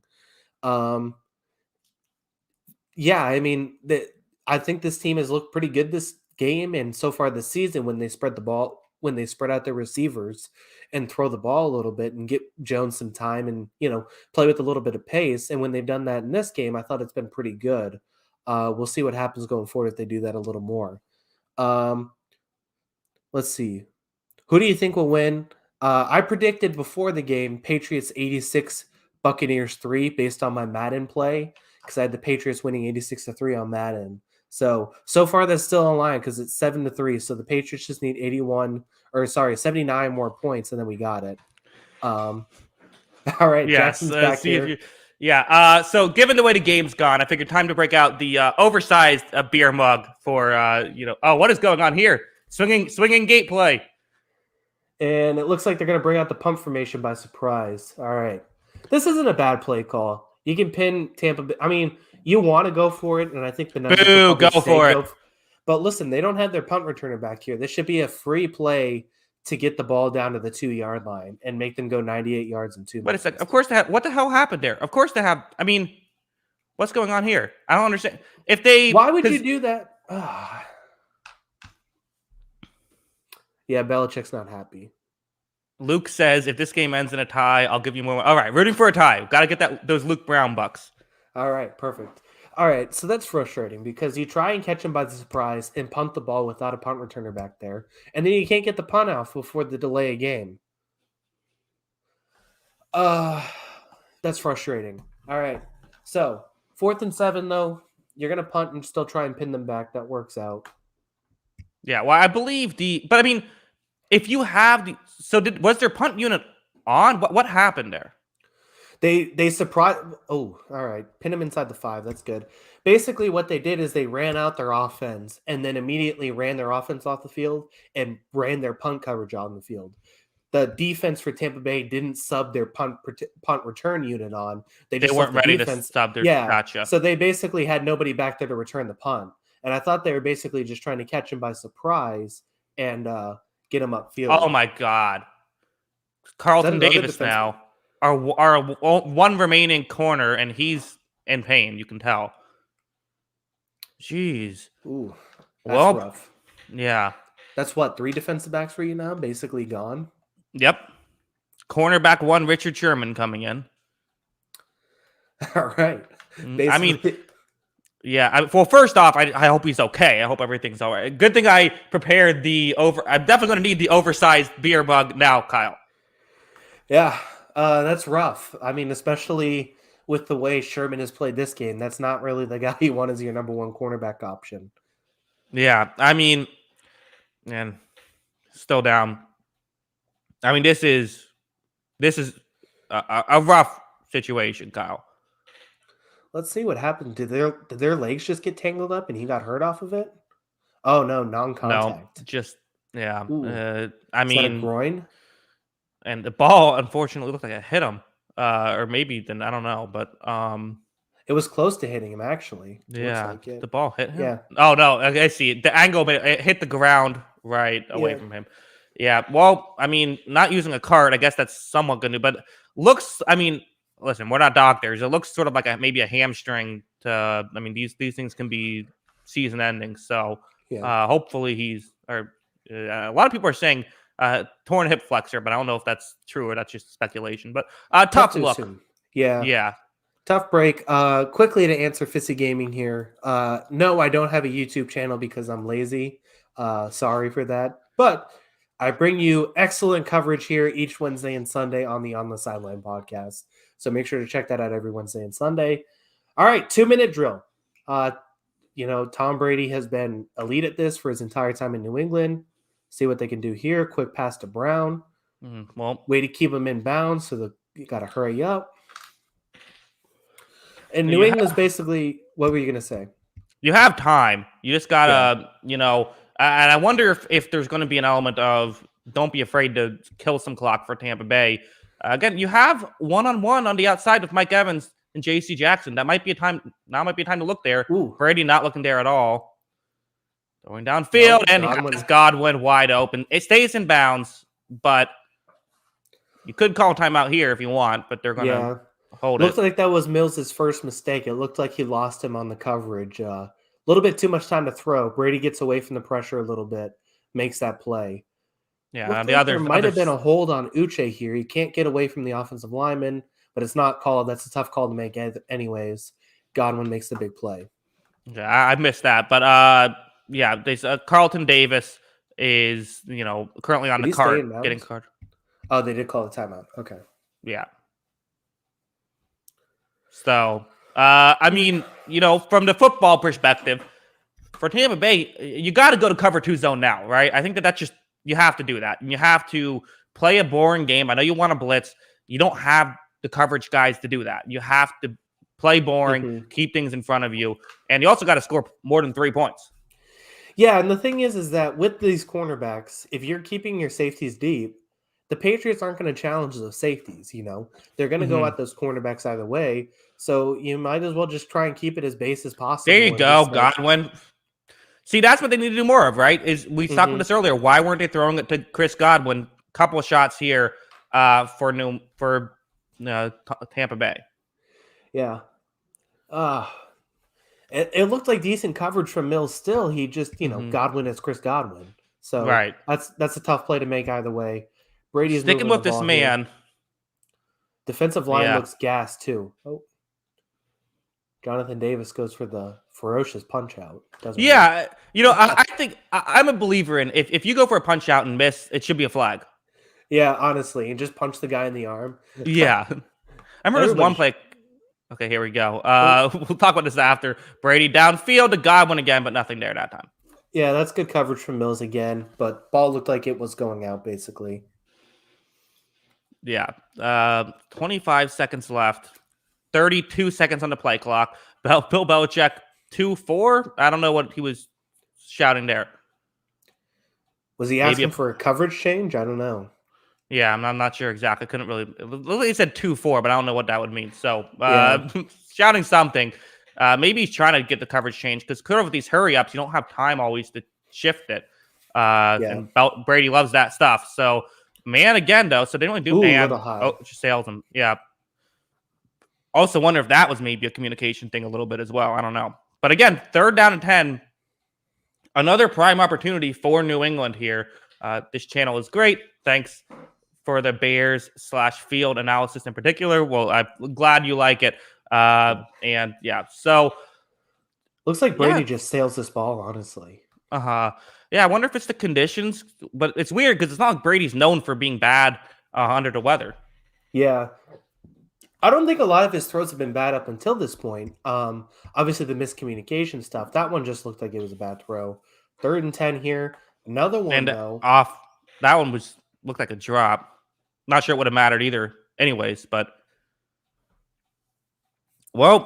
kick the field goal, go down 1. That's definitely not where you wanted to be, especially after that first quarter. Oh no, that was kind of on Brady. That was a tough throw.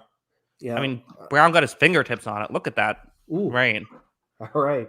So rain's really coming down. It's affecting the Tampa Bay offense. One of the things with these two teams, Tampa Bay is looking outside the numbers. They're looking vertical more. It's tougher to throw in those conditions. The Patriots passing offense has actually been pretty good because it's a lot of short, quick passes. Look like they're maybe icing him. Yeah. All right. Let's see if Suckup can respond after the missed field goal earlier. Yeah, these. Wonder how bad the conditions are. Like, I don't know. I mean, I wonder how much that affects things here. Yeah, I don't know. It's really tough to tell because obviously, 2 plays before that, Brady's dropping a dime into Godwin's lap 20 yards downfield. But, a quick hitch route is sailing on him. No indication, really. Obviously, not being there, it's a little tougher to tell. It looks like it's raining a lot, though. So. All right. Yeah. All right. Well, so we're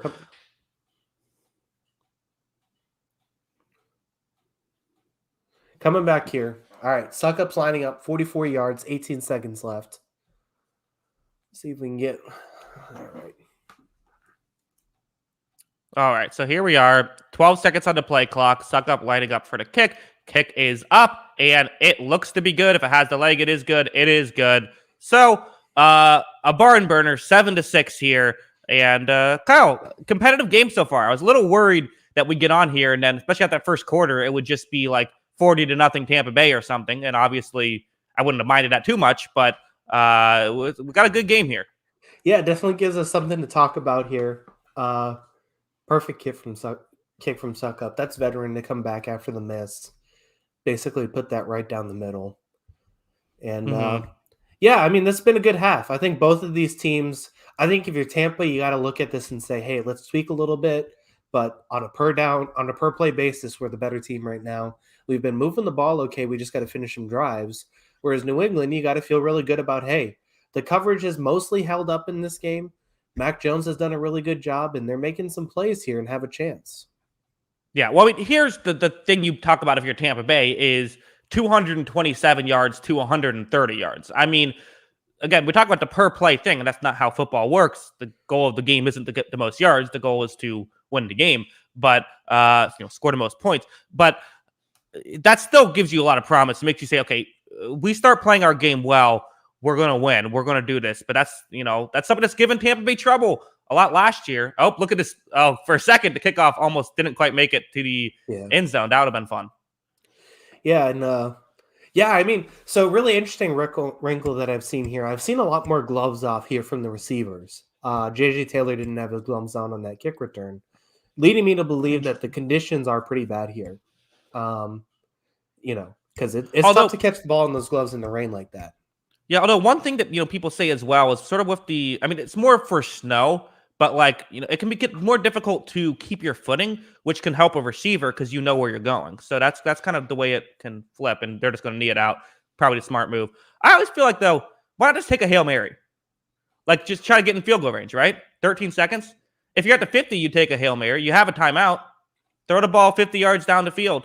It's the same, isn't it? The same thing. Yeah, I mean, the thing is like I don't know. I guess after seeing that kick six with Jacksonville the other week, Mm-hmm.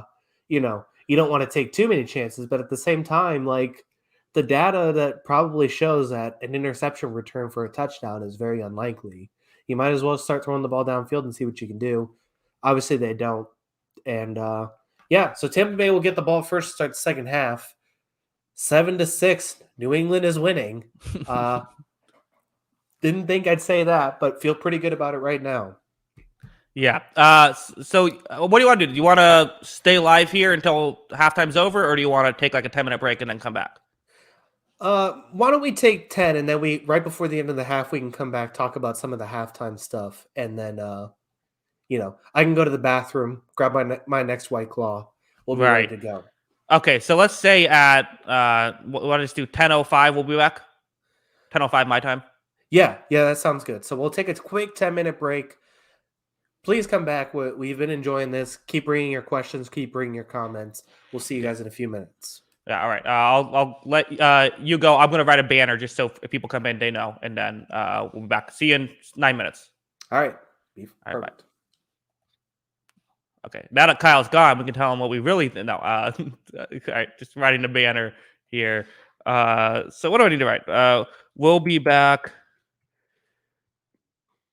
at 10. This is probably enthralling, just incredibly interesting for all of you guys. Uh, hanging on every word Eastern time. All right, wrote this banner, electric stuff for you guys. We'll be back at 10:05 Eastern. All right, there we go. See you guys in a bit.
All right, so I'm back. I don't know what in the world is going on in the chat. I mean, I leave the chat for 5 minutes, and it's just wildness going on. Kyle sat down, now he's sitting back up. I don't know what I should let him back in. This is an issue. We should have thought of how we're going to prepare for this earlier. I guess I can remove the banner because I'm back at least. So hello everyone, we are back. Okay, Kyle's sitting down. I'm going to assume he's okay with me putting him live on air. Let's hope he's wearing pants and everything. Kyle, how's it going? I don't think I can hear you. Oh, are you? Oh, oh wait, Oh, sorry. Okay, got it. you were muted. I'm not sure if I did that or what, but then I was unmuting you, but then you were unmuting you, and we kept doing it. It was the online equivalent of like when you are walk right in front of someone and both try to go out of the way in the same way. All right. Well, I made it back. I'm blaming my dog for this. She took forever outside. But, rectified the situation. I'm back. Oh no, Feeling good. you were good. It's 10:05 now. It was a couple minutes earlier. I was like, oh, let's go live now. And the chat cannot behave themselves. They need people to be keeping them in check. Oh, well, at least we're back now. So ready to pull out the blocks if anyone goes crazy in the chat here. No, I'm just kidding. We welcome everybody in the chat. Thank you for listening. Thank you for watching us while also watching this interesting Sunday night game so far, I got to say. This has been a interesting matchup. Like you said, the Buccaneers look better on a per down basis, but football isn't won on a per down basis. It's won by points on the board. And they're not getting points on the board. They got 6 points right now. They're down 1 to the Patriots. What needs to change here for the Buccaneers? Let's start with that. I mean, whoever the training staff in charge of the cornerback room, that needs to change because they're dropping like flies. I don't know. I think it's fine. I don't think you do any major changes. Defensively, you probably have to play a little bit less aggressive, play a little more passive. But offensively, I like what they're doing. They just need to, be a little bit cleaner in these moves. Yeah, and obviously, the Patriots had one scoring drive, but that scoring drive was also buoyed by 2 Tampa Bay pass interference calls. So even when you're in coverage, you gotta play it clean too. So it's been an interesting game so far. I think Max looked really good. I feel good about that. He's reading the blitzes really well, and for as difficult as a defensive coordinator, Todd Bowles can be to play against, I think that Max done a pretty good job of matching up that intensity. Yeah, no, he has. Again, it sort of has been just that one drive, but still, that was a very good drive. So I think I agree. For the Patriots, what are any adjustments you think they should make? Well, I think the interesting thing is that they're going to have to figure out this coverage situation because while it's working right now, a lot of it has been seemingly because, there's been miscommunication on the Tampa side. Whether Brady's missing Tyler Johnson on a deep ball, Cameron Brate's running it out while Brady's looking for a corner in the end zone. And while they've been able to make these plays so far, I don't know how this coverage is going to hold up in the long run. We may need to get a little more pass rush. Judon had the big sack, but he needs a little bit more out of him. And then maybe we try and mix some things up. Don't go straight man-to-man in all of these coverage schemes, it seems like. That's one thing I'd adjust defensively. Offensively, I'd keep spreading the field out. I keep spreading them out, especially now that they're down 3 cornerbacks. They're not running Patriots as they show the -6 rushing yards on 6 carries right now. Incredible. With the cornerbacks down for Tampa Bay, spread the field out. Try and find some mismatches here and attack those mismatches. Mac has made some good throws in this game. Make sure let him keep attacking this defense until he proves that he's a liability, which he hasn't been this whole season. Let him attack this defense and do what he can do. Yeah. How many people wearing Buccaneers jerseys in this game do you think have never been to Florida? I don't know. That's a pretty big pipeline there, northeast of Florida. So it could be. I think it usually goes one way. It usually doesn't go You don't come back Florida once you got the winner. That's a good tackle in special teams there. It looks like Chase Winovich makes the play. Not really sure what the kick returner there is doing. Probably just let that one roll out of the end zone. Mm-hmm. So I've had this theory. So you want to hear my Okay. theory? I've been thinking about this now because since they moved the kick line up, we've seen more and more kick like touchbacks Mm-hmm. basically. What is the data on saying, saving that basically 5 to 10 yards by not taking the ball out of the end zone compared to taking the ball out of the end zone? Shouldn't the small percentage chance that you run it back for a touchdown say you should always take the ball out of the end zone on a kick return? I think it depends on how good you are. Like if you have Cordell Patterson, I think yes, but because I think you're right. The 2 times a year that you get the touchdown makes up for the handful of times you don't get to the 25. Yeah. But I think that like if you don't have a very good kick returner, like it's hard to return a kick for a touchdown. So basically, the better move I think is to just take it at the 25 because last thing you want is you only get to the 20 and now there's a penalty, so now you're at the 10. It's can be a mess. Yeah. So anyway, so Fournette up the middle for 4 yards here to start the second Mhm. half. Tampa Bay is right back into their rhythm. Going back to that man. At least that's Yeah, what they're showing. I think it is man to man here. You got Duggar out on the tight end. Fournette's And kind of just a open. Oh, drop. yeah. Looked like he had There's Fournette too on the outside, but he decides to go to Brady, who is also open. He got separation, and that's where you miss Gronkowski. Yeah, for those that need to sync up. Okay, well they just got rid of the clock. I was going to tell you where we were at, but we'll let you know in a second. I mean that's just a drop there by Brady, who's usually sure-handed. So tough drop there. He is wearing gloves, so for glove watch, maybe not wearing gloves.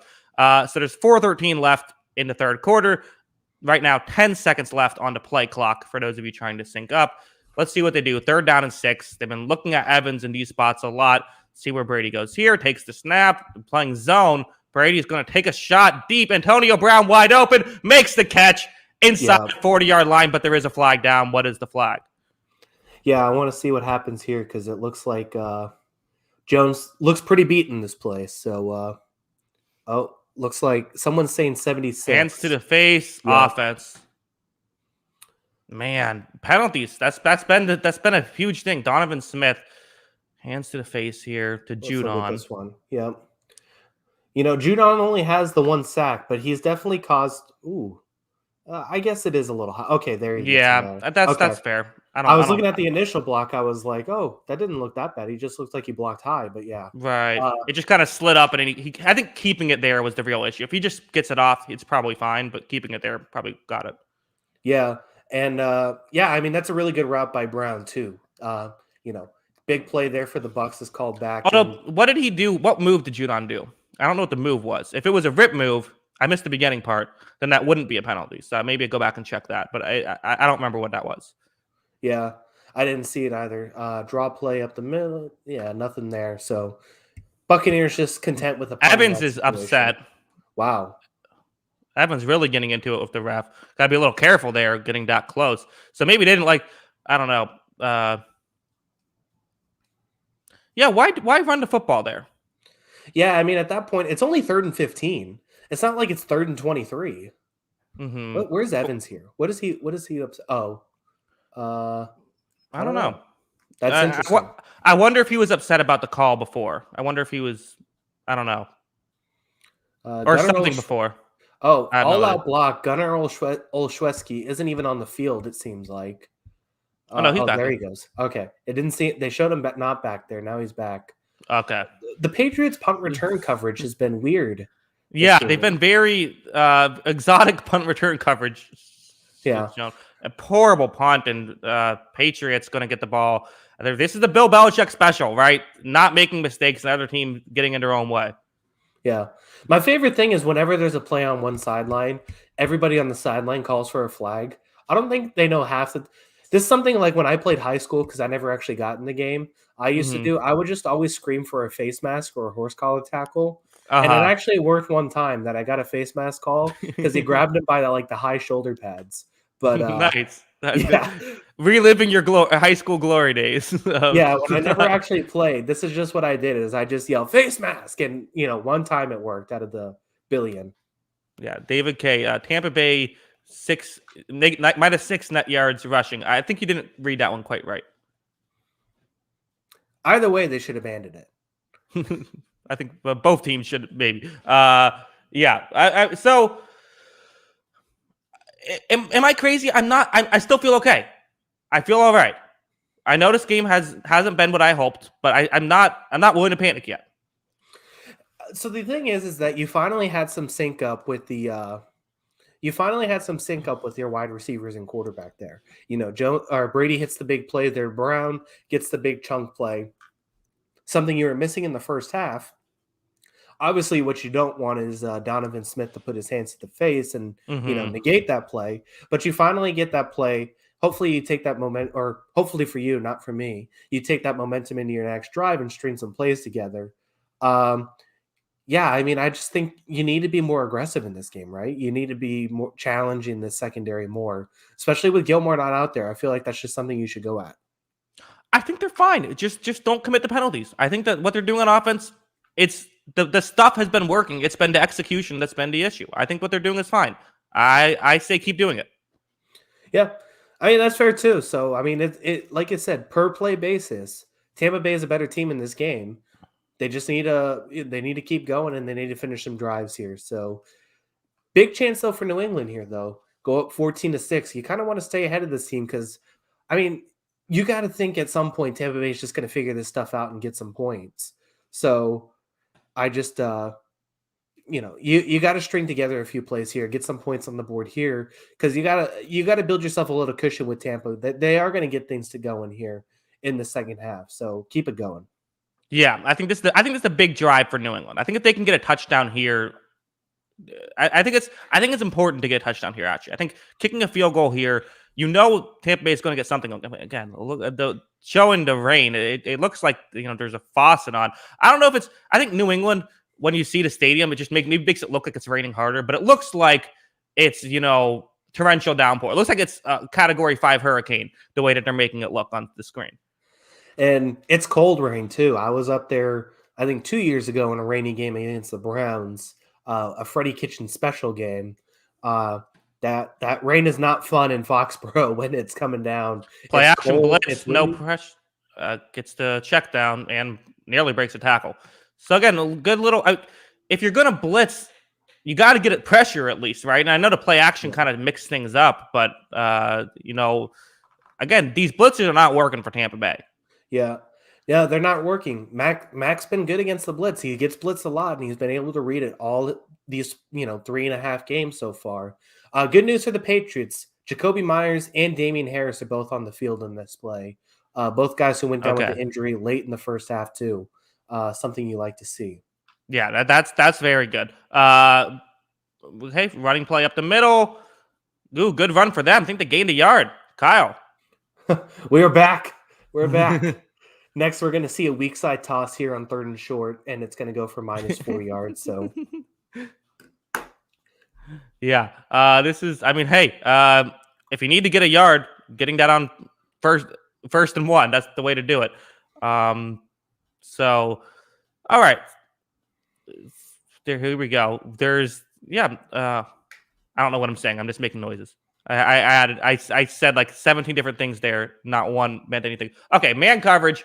Tampa Bay, play some coverage here. Or maybe it's not man coverage, actually. I believe this is, now they're kind of stepping back. It's a good little disguise. It is zone, cover 3, and hurrying up to make that ball's out. Ball's out. Richard Sherman, the new Buccaneer, has it. There you go. There's some of that turnover magic they had last season. And how about Richard Sherman, the new Buccaneer, making up, and Winfield was the one who hit it out. Kyle, how we feeling? JJ Taylor is not going to see this game again after that play. This is something that Bill Belichick doesn't tolerate. He doesn't tolerate fumbles from his running backs. Ben Jarvis Greenell has played on this team for like 4 years because he didn't fumble the ball once in those 4 years. That's tough for a young kid who's played pretty well and played well in preseason, and when he's gotten moments, has made some things happen. Tough break there. It looked like a good play from the Tampa Bay guy. Just got his helmet to the ball. That's Winfield. Yeah, I mean, well, it wasn't really, he had both hands on the ball. It's not like he was being careless. It was just kind of one of those tough, helmet on the ball. It's tough. Mm-hmm. The guy made a good play on it. So it's tough break for Taylor, but, man, tough way to end that drive. It looked like it was starting so well, too.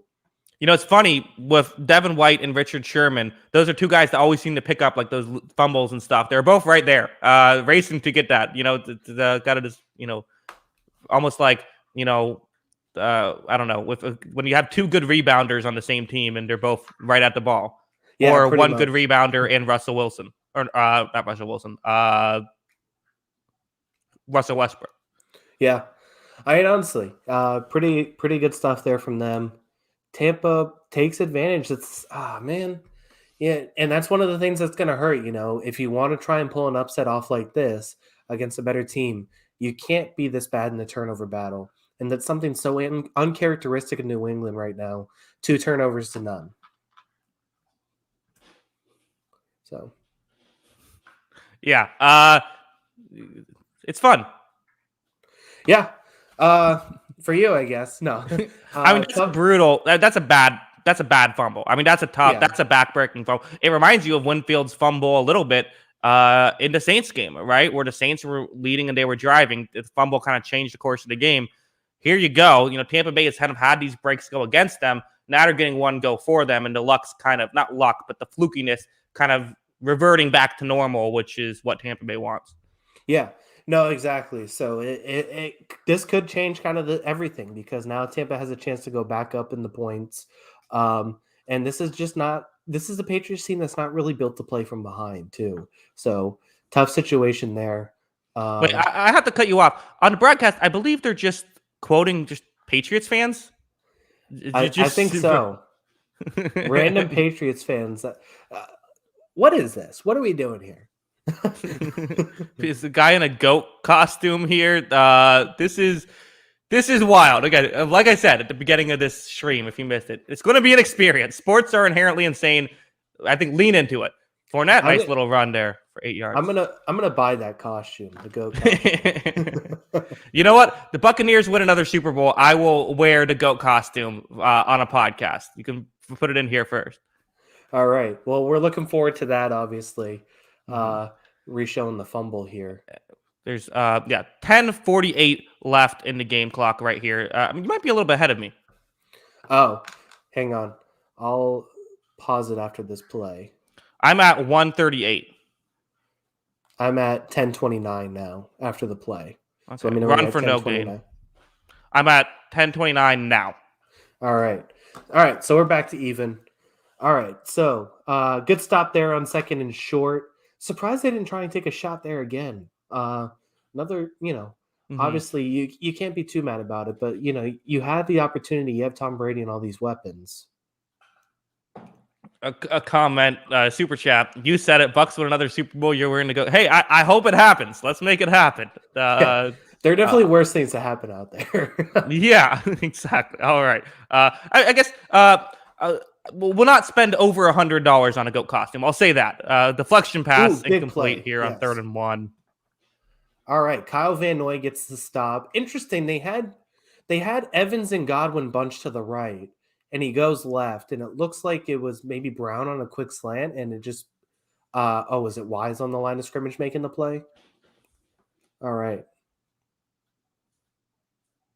When you're getting a lot of replays shown at you as an offensive lineman, it's not typically good. I mean, that's kind of tough. You can't really blame him too much. Makes his block. I'm just saying, we've seen too much of Donovan Smith this game. Yeah, I mean, it hasn't been. It's a really tough matchup with Matthew Judon and the way Judon's played this season. Mm-hmm. But he certainly hasn't looked great in that matchup too. So you can't really say, you can't sing him a lot of praise with that. Mm-hmm. Okay, bold play by Gunner there to return that, but get some yards out of it. Mm-hmm. All right. So that's tough. I mean, you get this great field position, or not great field position, but you get decent field position, momentum seemingly on your side. Huge stop for New England. And again, it's one of those plays where it's like, okay, no one's ever said, what's great about this defense, the way they knock down passes at the line, but it's just one of those things, that little thing that the Patriots always seem to do well. Yeah. Dedrick Wise is someone I think who's had a tough start to the season too, comes up with the play there. Gotta like what you're seeing from this defensive line. I think overall they've made some plays, they've limited some running games, because that play starts with the big stop on 2nd and 2. You hold Fournette to no gain, and then Wise is able to make the play on 3rd down and get him off the field. Yeah, I mean, yeah, exactly. When you get that 8-yard rush, it's like, okay, we're looking good. Nothing. Uh, and again, kind of why you don't run the ball on 2nd down and 2, but that's conversation for another day. Yeah, and this has been the conversation. This has been the conversation with the. I'm reading the chat while I'm saying it. Yeah. Conversation with Byron Leftwich and the plane calling.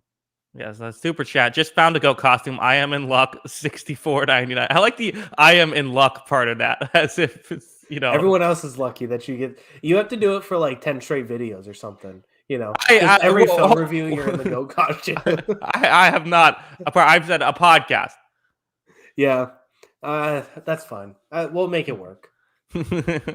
Yes, I think it would get very hot wearing a goat costume for 10 video, maybe 1 video, but I'm not gonna promise that. Yeah, you do a Tom Brady film breakdown after the Super Bowl. You can do it. Yeah, exactly. Is the goat costume for Brady or Belichick? Oh, that's a good question. It's got to be for Brady, right? I mean, people don't really refer to Belichick as the goat, even though he's basically universally accepted to be that. Yeah, I mean, I certainly haven't seen that many goat costumes at Patriots games, so seems unlikely that it's for him.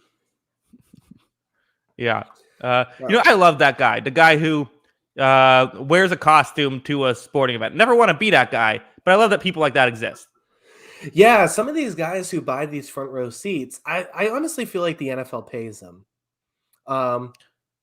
Wait a second. Okay, this is Bull. You know what? Every time we revisit the goat costume, Jackson backtracks. I clearly said I would wear it for 1 podcast. And now you guys are trying to add more stuff onto it. That's not backtracking. That's putting my foot in the ground and saying this is what I've agreed to. Not backtracking whatsoever. If I said now I'll only do it for half a podcast, that would be backtracking. I've been very clear from day one, and this is a show we can go back and revisit, and I can prove it. Well, I'll let it slide this time. So we got 1st and 10 here for Matt Corkle.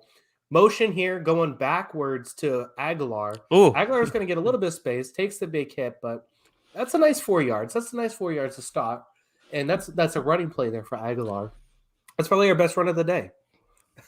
Basically, yeah. I guess so. Yeah, I guess it technically was. 9:22 left in the 3rd quarter. So again, I'm still waiting to see a shot. I think that try these corners, right? Not even you don't have to go Sherman now. You can. Carlton Davis is hurt, so keep going down the line. Yeah, and it looks like the team better than I do. 29 for Tampa's out on the outside. Sherman with the blitz. There you go. But Golston makes a play. Mm-hmm. Pretty interesting play there. Yeah, I mean that was again another one of those where Mac Jones had time, right? I mean, you have 3.5, 4 seconds to make a play.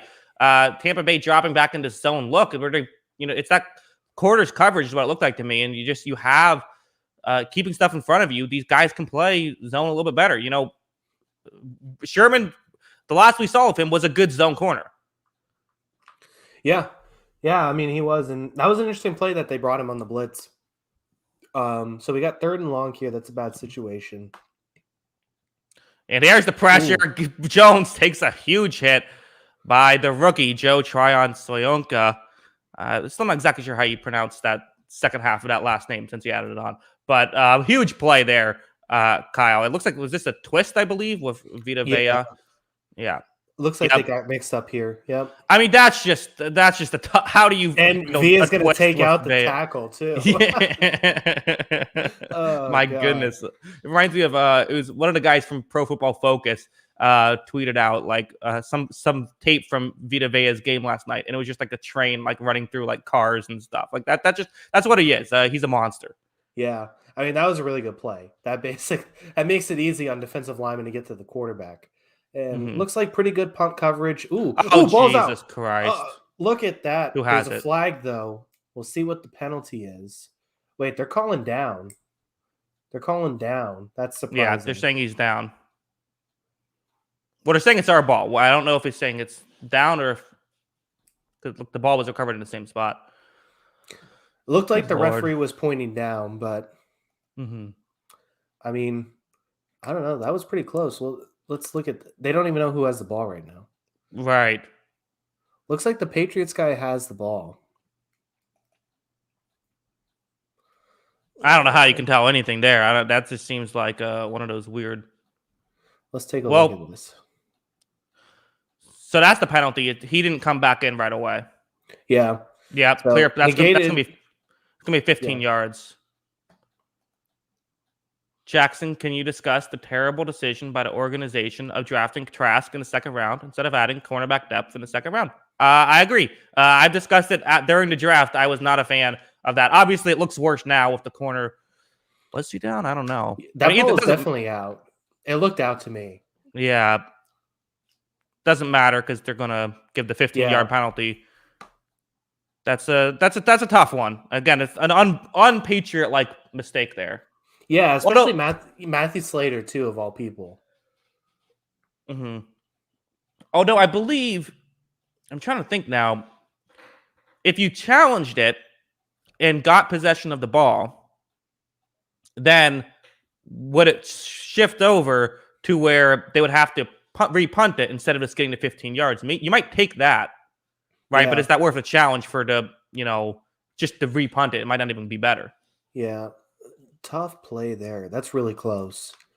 Yeah. So for people that are confused about this play call, looks like there's argument. To me, it seems pretty obvious. If you get pushed out of bounds, you have to come back in bounds. You can't just stay out of bounds and continue running like that. Or at least make an effort to get back in bounds. Yeah. So I believe that's a fine call. Unless there's, again, we're not listening to what they're saying. We're just listening to each other. So maybe there's something there. But to me, that seems like the correct call. Yeah, once again, that's pretty unconventional from a guy like Slater. He's been around such a long time, and has been the premier special teams player of the NFL for a number of years, honestly. Mm-hmm. A mistake like that obviously hurts. So let's see what we're going to get here. They're replaying fourth down. I listened to it in right there. I didn't get to. They said something. They're going to replay fourth down. So I'm assuming they're going to say that New England. Oh no, maybe they're challenging it. I don't know. Someone help us out in the chat. I just heard replay fourth down. That's all I got here. I can rewind it, but then I have to sync up again. Is the issue? No, I think we're fine. We'll see what happens here. Yeah, it looks like they're moving them back. So. Okay, so yeah, I believe what's going to happen. Yeah, because 4th and 27. So I think they might have just said the ruling on the field is New England recovered, so therefore Tampa Bay is going to accept the penalty on the play as opposed to after the play. Because you accept it after the play, then you lose the possession. So that just means a repunt as opposed to you getting the ball at the 35 and then getting up to the 50. Or maybe they said, I don't know, whatever. Let's just watch. Yeah. All right. More confusion here from the referees. Nobody go for it here. 4th and 27 at your own 6. Not the worst decision. Bold strategy. I'm surprised Tampa's not pinching everyone in for the block here. You might as well just take that and, take a fair catch downfield. I think they want to get a return. Yeah. I mean, you get a good return here, getting field goal range right away. Yeah, let's see if, Jake Bailey can put a leg into this one, maybe pin them back a little further. All right. And it looks like we're finally good. 4th and 20. Yeah, I don't know what that huge delay was. And watch, goes right back to the same spot, and he fumbles it again. Great punt. Yep. My goodness. Coverage isn't upfield, so he's going to have some room. He gets out of bounds, just short of midfield? So ends up being about a wash, as if they just accepted the penalty. Yeah, pretty much. So pretty good field position, or great field position here for Tampa Bay. They need to put a drive together, though. They really need to get something going. My dog has been very interested in this podcast this entire time. Oh, She's been hanging out. Hey, Rhino. How's it going? Yes, Rhino. Great name for a dog. A lot of people think that Rhino is a boy's name, though, unfortunately. Maybe one oversight. Oh, yeah, I didn't even think about that. But, yeah, my dogs came in here for like 5 seconds, and then I didn't give them any attention, so they left. So, all right. Play action. Let's give the game some attention. Okay, back to Fournette, who's going to pick up a first down here before getting tackled by Judon. Good hustle play by number 9 for New England. Yeah, and smart play there for Tampa.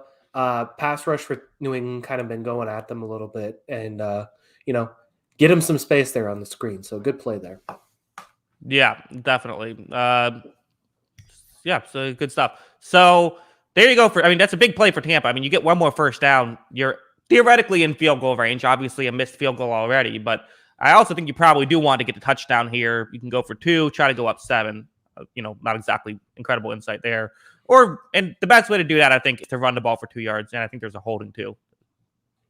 Yeah, Byron Leftwich special there, a couple yards. Looks like it might have been on OJ. Oh no, Brady's signaling it's on New England, but I don't know what they could have done. Is it a hands to the face call, maybe? Yep, hands to the face. Yep. Good job by you. Yeah, Luke Brown. Let's talk about why Kyle is wearing that patch jersey instead of a beautiful Dolphins jersey. I just have the better Alabama quarterback right now. That's oh, wow. Shots fired at the great Luke Brown. Yeah, just a little banter. It's okay. He'll admit it by the end of the season. So where's the hands? Oh, yeah, there it is right there. Okay. Pretty obvious call. Bad play there, especially when the play kind of seems stuffed either way, man. So let's see here. All right. So first 6:29 left. Patriots showing man coverage here. It's going to be it is a handoff to Fournette, who's going to run and pick up 7 yards right here. So the running game is working for Tampa Bay.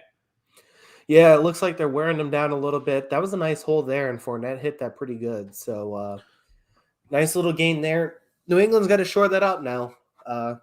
Can't let them, for running on first down looks stupid when you're getting 2 yards, not when you're getting 7 to 8 yards. Yeah.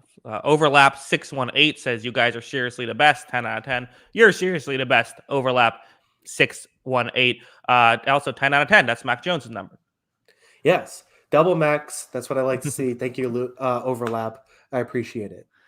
Yes. All right. So we're going to, again, sticking with the running game here. Fournette. Runs off to, oh my goodness. Look at Fournette. I mean, just couldn't find anywhere to go, but the offensive line just kept pushing the defensive line backwards. Yeah, that's good blocking right there. That was a really good job. Fournette didn't really have to do anything except for stand behind him. And he was trying to go. He was trying to get ahead of him.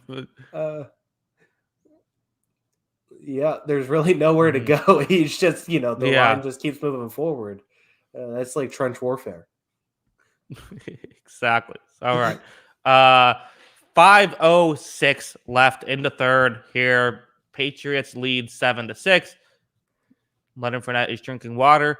They probably didn't need to give the play-by-play of that part. Let's see what they're going to do here.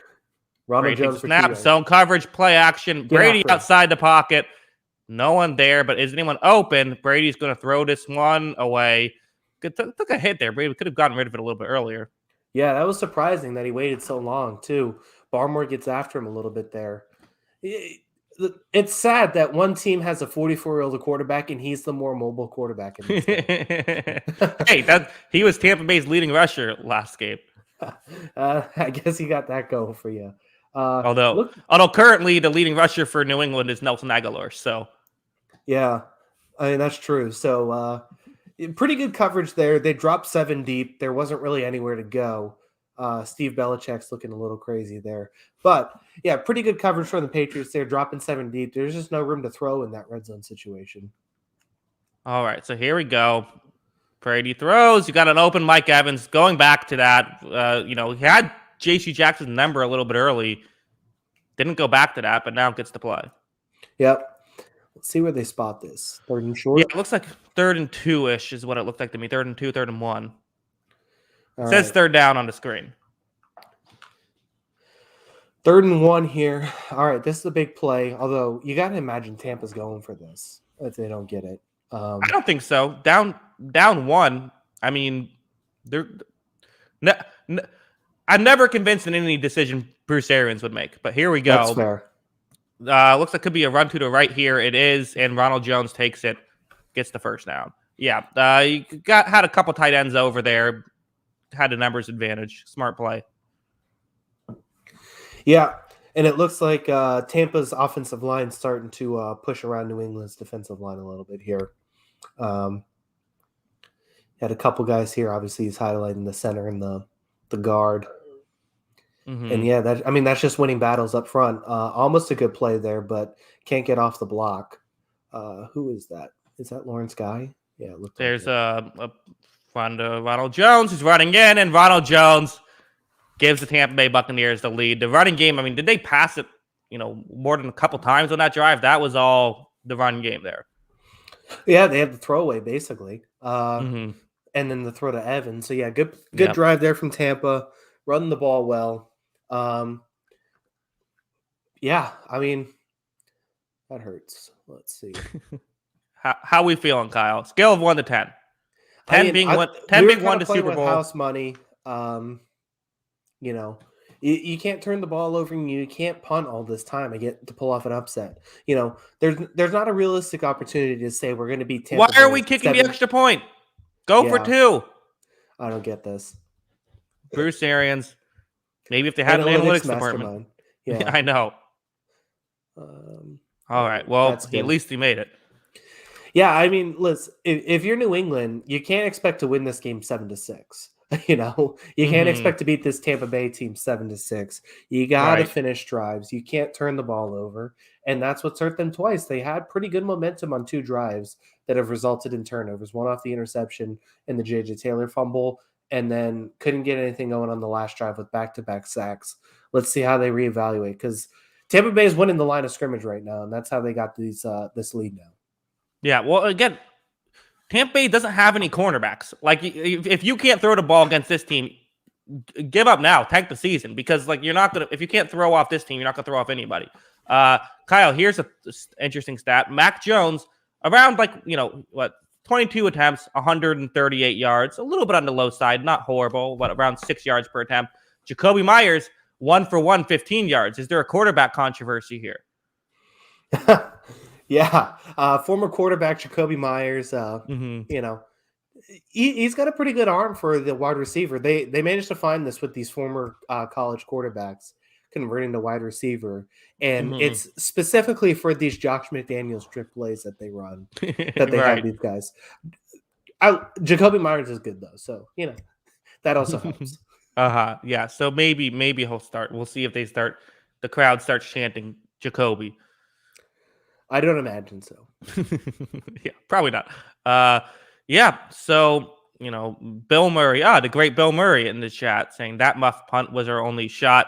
Bill, I had no idea you're such a Patriots fan. I had no idea either. I actually had, fun fact, I actually met Bill Murray one time while I was working at the ESPN Wide World of Sports at Disney. His son was a basketball coach for the University of Rhode Island at the time. I don't know if he's still there, but interesting fun fact. So anyway, back to the game. Thanks for. I've heard that Bill Murray would do the thing where he would go up to strangers and steal one of their French fries and then say no one will ever believe you and then walk away.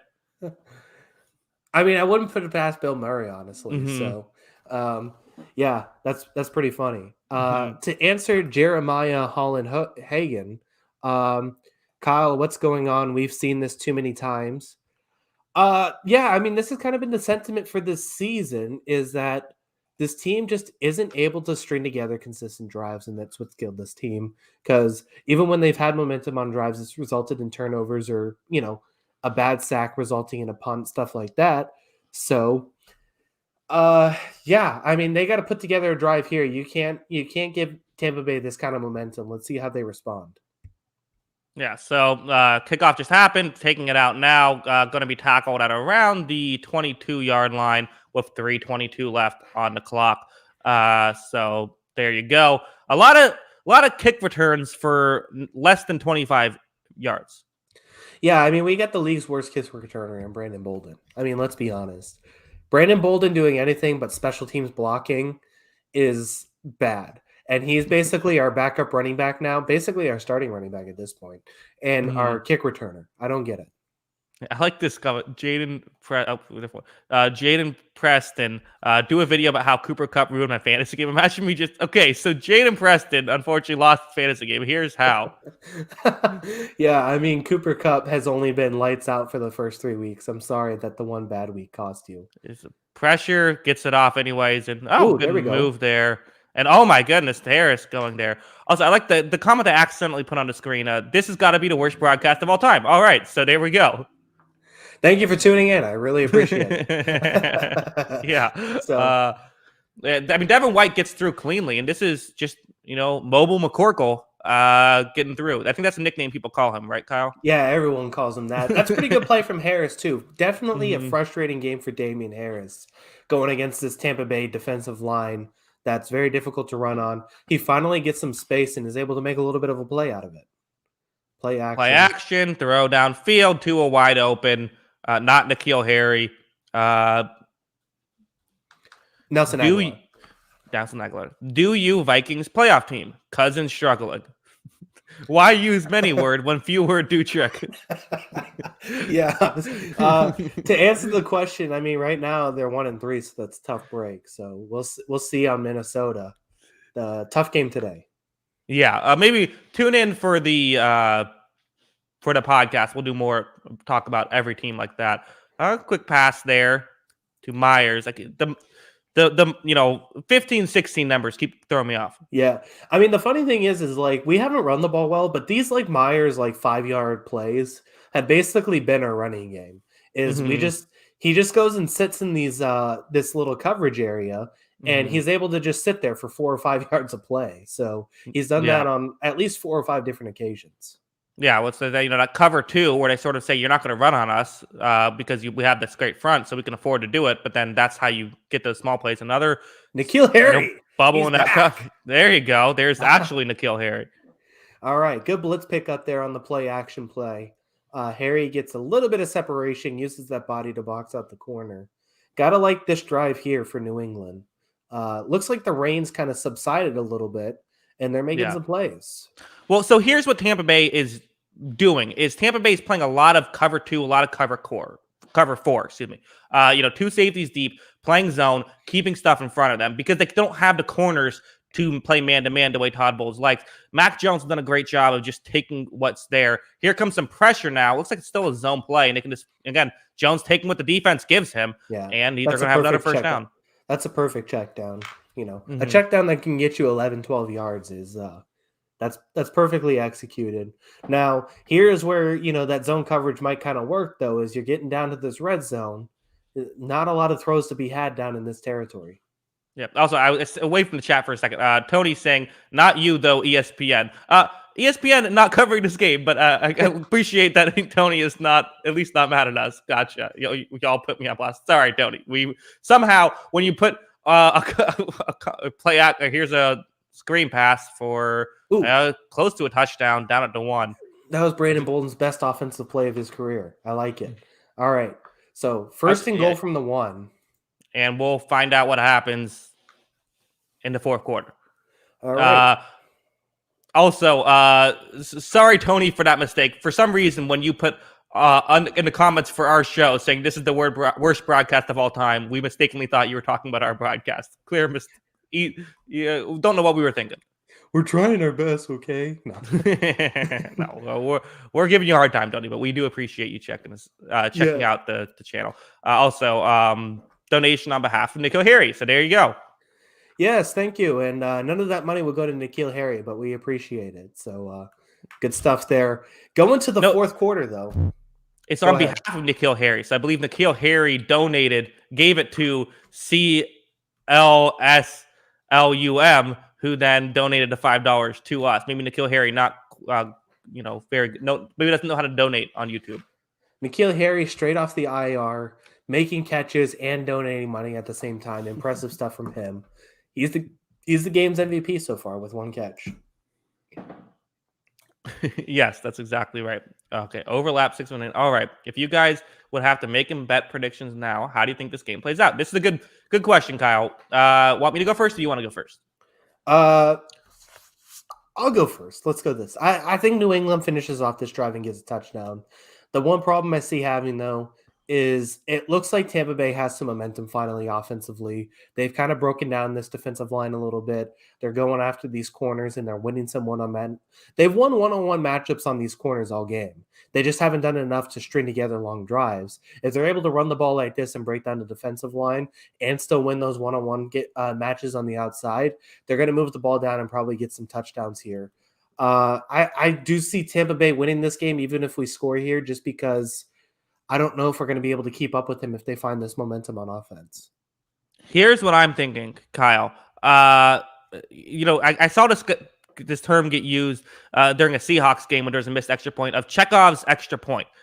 Which, for those of you who aren't sure what that means, that typically would for like Chekhov's gun. Typically meant like if you show, it's a film term for if you show someone having a gun, that gun is going to come into play later on. I feel like there was the Chekhov's not going for 2 here. I think that's going to come into play. I think that only being up 6 instead of 7. I don't know who it's going to end up, what's going to end up happening, but I think this game comes down to a field goal for the win one way or the other. That's my prediction.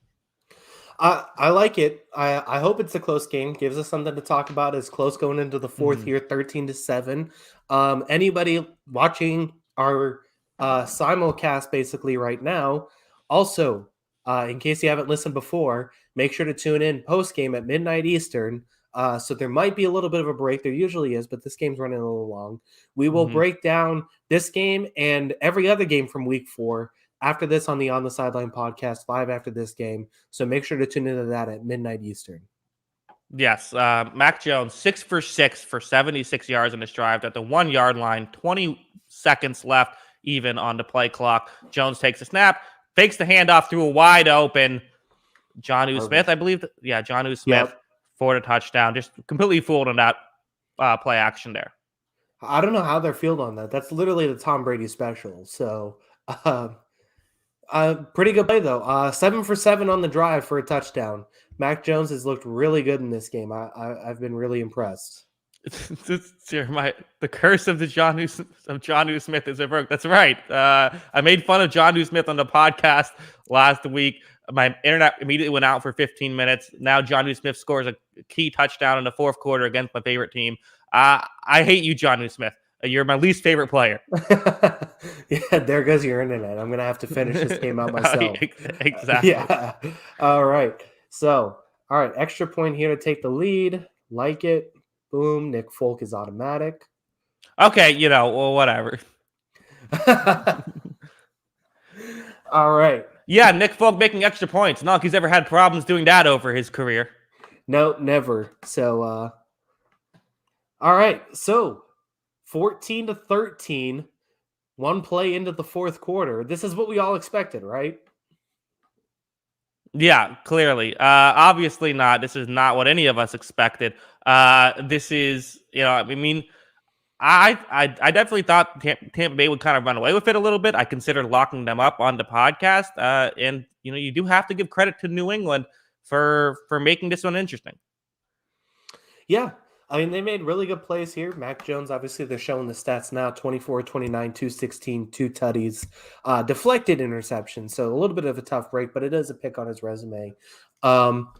He's looked good in this game. He's made the plays that he's had to. And it's one of those things where, he's kind of going at these corners, but in different sort of ways. He's reading the blitz and making the right throws. He's not necessarily challenging these guys on the outside like we thought he could potentially. He's just making the right throws throughout this game. Yeah, well, in a way, it's kind of the same effect, though, right? Because Tampa Bay is not allowing him to challenge the guys on the outside of the 2 safety deep thing. So he's just taking what the defense gives him, which I think is smart. Flip side, if you're the Bucs, do you just go right back to pounding the rock, right back to running the football? You have to until New England stops it, right? Basically, as soon as they stop it, you say, okay, we have Tom Brady, we have all these receivers, let's start throwing on them. But if they're not going to stop it, you run it until they can't. This is kind of what, a little bit in that New Orleans game from earlier. They just kept running the Taysom Hill play, and the Giants didn't stop it the entire game until they finally stopped it, and Taysom Hill threw a pick. Yeah. What's funny about Tom Brady is they say his record against rookie quarterbacks is 20-5, and I'm trying to think, is that even better than his regular record? Is that even like a higher thing? Like all of it is like, oh yeah, well, he's been good in every situation, so of course his record's right. gonna be good.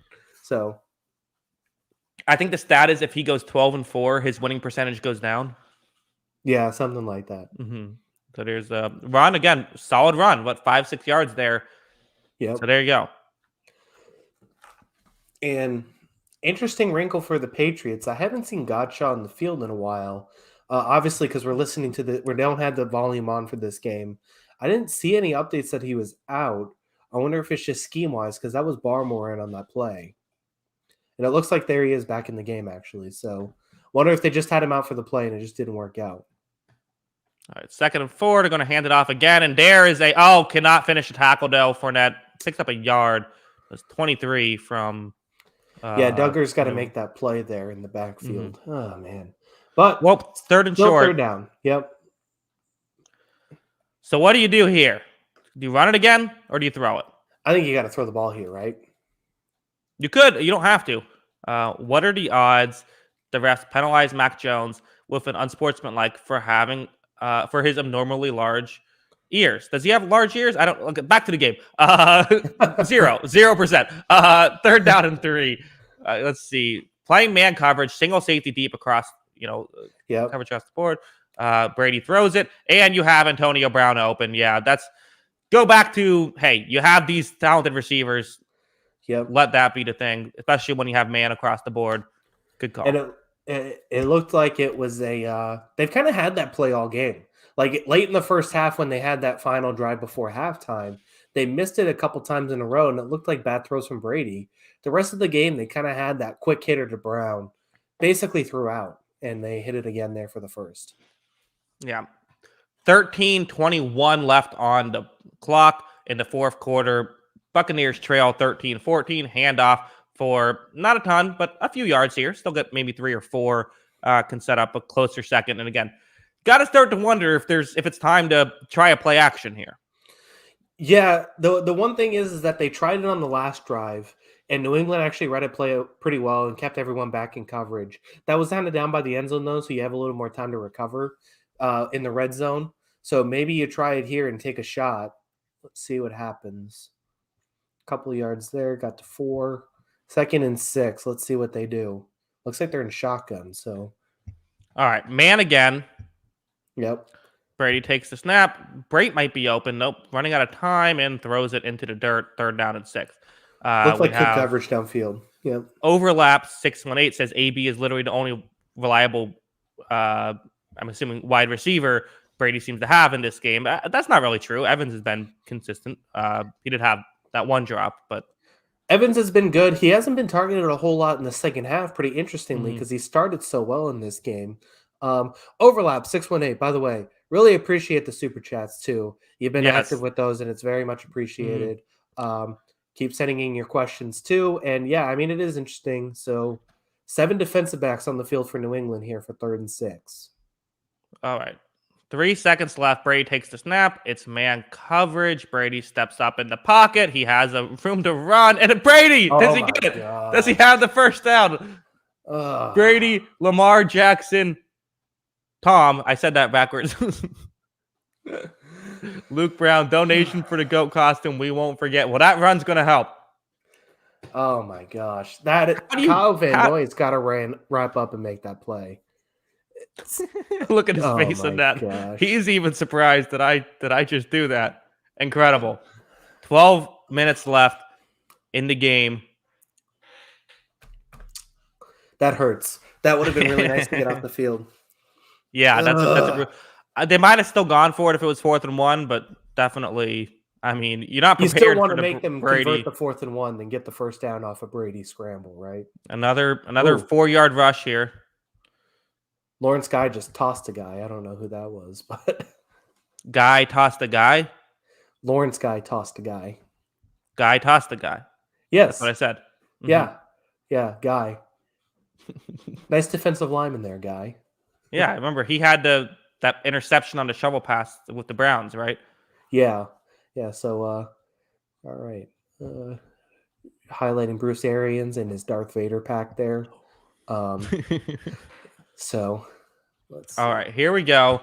Again, could go back to Evans here. Looks like they put Mills on Evans here. So maybe that's what's been the difference. Oh, Brady's not happy. Guys aren't lined up. Has to burn a timeout. Yeah, you don't like that, especially in a game that could come down to the wire. Yep. All right. Once again, frustrating for New England not to get the stop on I think it was 3rd and 6 too, that Brady Mm-hmm. scrambles for 7. Brady scrambles for 7. The fact is, it wasn't even that he got 7 yards; it's that he avoided 2 defensive linemen to get 7 yards. Mm-hmm. And it took him like 15 seconds to get there. Yeah, honestly. So, that's frustrating. So we'll see what happens here now. 2nd and 6. Does Tampa Bay keep doing this, or do they take a shot going here? Do they finally take one? Yeah, I don't know. You think about that, like, again, run a play action. Prediction on how you think this drive goes with the strategy and end result. I'll say play action, touchdown to Cameron Brate. First play. Oh, well, okay. So, I mean, that's the interesting thing. So they really only taken a couple shots really down the field. They had the Brown play that was the big gain, that was negated by a penalty, and then they had the Johnson miscommunication that led to an incomplete pass. The one thing I've noticed from Tampa Bay is they don't really seem interested in challenging Devin McCourty here. We thought maybe they'd show a little more respect to J.C. Jackson. It does seem like McCourty's the one guy they're not really testing in this game, and I wonder if that's playing a part in their deep vertical ball. Interesting. Yeah, that could be. I could see that. That's a good point. Who do you think the casual fan is rooting for here? The Bucs or the Patriots? I That's don't what I just know. thought of. I would probably say, I mean, I guess if you're an NFC team, you're probably thinking Patriots, right? Yeah, I guess that's a good point. I guess maybe the logic is like the Buccaneers are closer to another Super Bowl than the Patriots. So maybe you root for the Patriots to kind of screw up both teams. Yeah, I mean, if you're a fan of neither team here, feel free to jump in and tell us who you're rooting for. Yeah, good point. Anyone in the chat who doesn't have a preference, let us know. Who are you rooting for? Yeah. So, for overlap 618's question, I think they're going to go to Brown here. I think they're going to get a couple first downs off of that. That's been the play that's worked here. I think you probably go back to Brown and see if that will work. Yeah. Okay. So we have once casual here, Pats. Okay. So no preference, rooting for chaos. Neither game a punt battle. We have I hate them both. We have Pats. So seems like mostly Pats or nothing in particular. Don't see any Buccaneers takes. So it looks like Patriots is what the casual fans do. How does that feel, Kyle? Not really used to being the team that people are rooting for. Screen pass, red Gets away with it. Oh, you got to make that tackle. Yeah. In field goal range. Ooh, that one stings, Kyle. Yeah. Go back to that. Who was that? 48. I don't recognize a 48. Yeah, linebacker 48. Looks He's right on. Yeah, I can pull it up. Yeah, I'm curious. I got to make that play though. That hurts. Mm-hmm. Linebacker 48. That's Jelani Tavai. Lions legend Jelani Tavai. A Matt Patricia guy. There's a run for nothing. So Patriots stopping the run here. Yep. Tampa Bay is able to choose some clock here, though. Obviously, down in the red zone again, where they haven't been as successful. They finally got the touchdown on the last drive. Let's see what they can do here. 2nd and long. You're going pass here, probably. Yeah, I would say so as well. I think that, again, they stopped the running game here. It's kind of dried up. So, see what they do. 9:49 left on the clock. Here we go. Man coverage. Cover 2 man, it appears. That's what New England is showing. Mm-hmm. That is what they're doing. And Brady throws and maybe a miscommunication or something. Kind of another weird play there. Yeah, I think he was waiting for Evans to stop the route, and Evans didn't. It had to be, right? Yeah, I believe so, unless he was just throwing it away. Yeah. I mean, that's a possibility too, but he wasn't really blitzed, so surprising play there. Let's see what happens. Yeah, it looks like just a miscommunication of some sort. Yeah. Yeah. Thoughts on the lack of use of OJ Howard with Gronk gone? I don't know. It's been weird. I thought OJ Howard would get used more, but it just, I don't know, this season in general. But here we go. Blitz coming. Brady throws it to Cameron Brate. There's a tight end, not OJ Howard, but Brate, who's a very good receiving tight end. Dropped one earlier, picks up the big one. First down and goal, Tampa Bay.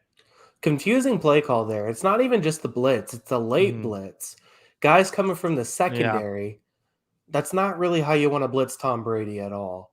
You know, it was a great disguise. I'll say this. Yeah. It was a great disguise, but that's just Brady. I mean, he even with that incredible disguise, he still just notices it immediately. Yeah, I don't know. That's a tough play. I don't really like that call there. I'd rather just drop into coverage and make them beat us. You know, if they beat you when you're in coverage, you tip your cap to them. Blitzing and giving an easy pass. Good play there on the run, though. Yeah, hand off to Fournette for less than negative 2 yards, 8:42 left in the game. So, couple shots. Maybe is this where you go with a Mike Evans jump ball here? Or you could try and isolate him on the outside and go quick slant, see how the Patriots line up in coverage. Nice play there from Judon. Judon's had a very good game. I don't think his stats are going to blow anyone away. He did have the sack and a couple hurries, but I feel like he's made a good impact on the defensive line. Looks like they're bunching Godwin and Evans on the right. Let's see what the action here is. McCourty's shading over the top of that, though. Dump it off. Check down to Fournette, who cannot catch. Also, I got to say, people, if you're posting spoilers in the chat, wait till we say something before you do it. I won't be afraid to put you in timeout or block you if I feel like you're intentionally trying to spoil a thing for us. I know we're behind. Just wait until we say it, and then you do it. But yeah. And it looked like there was actually some action for Evans on the fade there. It looked like he was going out to the corner of the end zone, and Brady threw the check down. Fournette had a lot of space, though, if he caught that ball. So, tough play. Yeah, exactly. So, third down and goal here. It is, 8:09 left in the game. Tough play here. What do you do? I'm dropping everyone in coverage. Drop them in coverage. Yep, that's what they're doing. They're dropping 7 deep. Brady avoids. Scrambling, throwing, and throws it too high. Looked like he was maybe trying to get OJ Howard on that one. I don't know. Either him or Tyler Johnson. Yeah. But, yeah, I mean, that's the thing, though. Once you're inside the 10, if 7 guys are in the end zone, it's really hard to get open. Good play here. Looked like almost a zero blitz here. I'm like, nope, just 4 guys. And Kyle Van Noy just completely missed a wide open. Yeah, Van Noy. Look. I don't know why he's missing Brady so much. It was poor blocking, too. You kind of just got free on that, like, little stun. Wow. All right. Well, get off the field, though. Tampa Bay looks like they're going to take a 2-point lead. I swear to God, if you missed this, Ryan Suckup. 8:01 left. 6 on the play clock. Suckup's kick is good, and the Patriots retake the lead 16-14 with still plenty of time left, just under 8 minutes. I am going to go to the bathroom one last time, and then, Kyle, you want to field some questions or whatever? Yeah, anyone got some questions, go ahead and send them in. All right, so it looked like just over 8 minutes, I think, left to go in this game. So let's see what happens here. Would like a nice 5-6 minute drive out of New England. That'd be sweet if we can go down and get a touchdown in that regard. Anyone got any questions you want to send my way, feel free to go ahead and do that. This has been fun. I've enjoyed doing the Sunday night broadcast. This is something we decided to do with Patriots and Bucs fans. Brady returned. Obviously, it's a big game, and it's been enjoyable. And I don't think there's really been any issues. Rate Jackson's bladder. Jackson's bladder is probably a 3 out of 10. But we're making it work as best as we can. Mac Jones, that's my QB. Let's go. Shout out to the Mac. Kyle has a steel bladder. I just drink slow. That's all it is. That's the strategy. Savor the White Claws, and they'll do you good. That's the solution. Who in the NFC West do you think gets the wild card spots? All of them. No, I mean, honestly, there's a real chance that all of them get the wild card spots. So I'm still leaning towards the Rams winning the division, despite that game. I think they're a better team in the long run. But Arizona looked impressive. They're playing with a lot of confidence. It'll be iconic if Brady needs a final drive, if the Pats score here on a long drive. Yeah, let's just not talk about that. All right, super chat here. I can't bring it up like Jackson does, but Ryan, what do you think the Patriots do here? Should they do I'm Kyle, by the way, not Ryan. I don't know if you were trying to talk to me. What should Bucks do here on this drive? All right, so I guess I'll go from the Patriots' perspective first. Just like the last drive, short passing game, using using Myers a lot on those blitz schemes, I think is important. If you can attack the guys on the outside by the sidelines on some quick hitches, go ahead and do that. Don't try and run the ball at the middle on this defensive line that's been lights out in this game and for the season. For Tampa Bay, I don't think the soft coverage shell is really a bad thing because you don't really have the corners to bring a bunch of blitz. Obviously, that worked on the drive before, but maybe they stay in the soft zone here again and just hope that they can keep plays in front of them and make them work in the red zone. New England surprisingly has been all right in the red zone in this game, but conventionally for the season have not. And looks like we're about to get the kickoff here, and someone's talking about foot sandwiches. I don't know what that even means. Okay. So we're getting the kickoff here. Sorry about that foot sandwich guy. I put him in timeout earlier, and he's back with full force, so I'll block him. I don't even know what that means. So I have no idea either. He was here earlier. All right. Also, 3 out of 10, Kyle. I mean, come on. I even went and got a White Claw out of I'm looking for a word. Don't know what it is, but it's okay. Trying your best. It happens. We're in it from the long haul here now, though. Fourth quarter. Yeah. All right. And good job fielding those questions, Kyle. All right. So here we go. Play action. Richard Sherman off the blitz gets chipped and knocked away and caught. Oh my goodness. So that's Pierre Desir in coverage. He's the, our cornerback 6, I believe, is where he would be in the depth chart coming in. Yeah. Man. Wasn't really a good throw from Mack. He was late on it, and the ball took forever to get out there. He's had some trouble with the sideline throw early in his career. Yeah, this ball's just late, honestly. And I wonder if the play action just took some time out of that, but gets there, and that's the first down, so we'll take it. You'll take it. Here we go. Pressure again, and quick tackle. Looks like it'll be that's basically our run play is Myers for 4 yards. So, all right. But if you're Tampa Bay, do you just take this? Is this fine?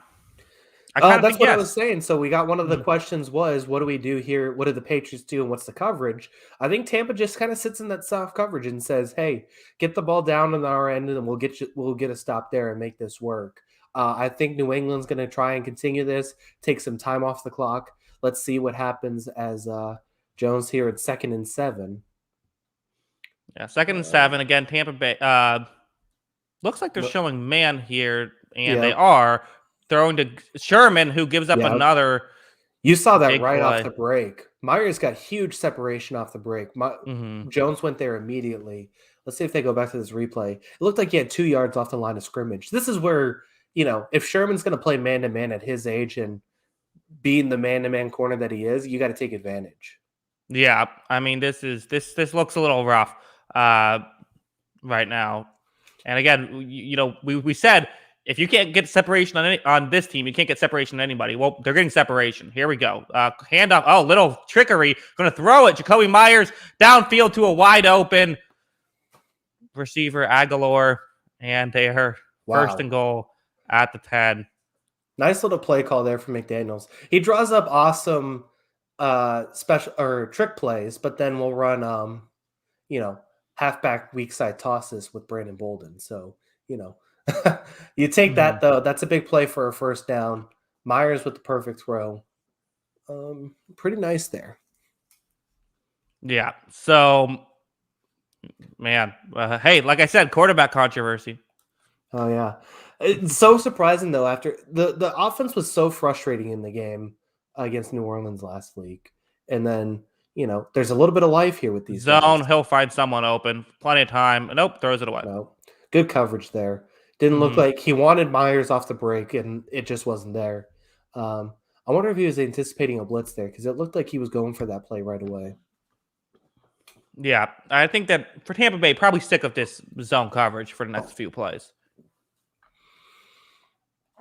Yeah, I mean, even if you're dropping 7 guys, you've proven that you can stop the run. So I think you just got to, if Mac's going to fit a ball into the zone like Rolling that, out. Let's see here. Oh, that could have been 6 the That other was way. That was that, stupid by Mac Jones. There's no getting around. yeah, That was a dumb decision. He got away with one. Devin White mad at yeah. himself. Yeah, that was his first big mistake of the game. Mm-hmm. Really didn't really see what he was looking at there. I want to see. All right, I like this camera angle. Let's see what's downfield. Yeah. Looked like So, Henry actually has a break there. oh, White had Yeah, it. I mean, that was Devin White typically takes that to the house, basically. yeah, I know. And it looked like Henry actually had a break. I didn't see where the backside corner was, but All right, here we tough go. break. Screen pass, nothing going there. Yeah, nothing going there. A little something, maybe something, but fourth down, probably going to have to just kick the field goal, go back up a point. Here were 5 minutes left. Yeah, obviously you try and take a chance there with the screen. I would have preferred to play at least towards the goal line.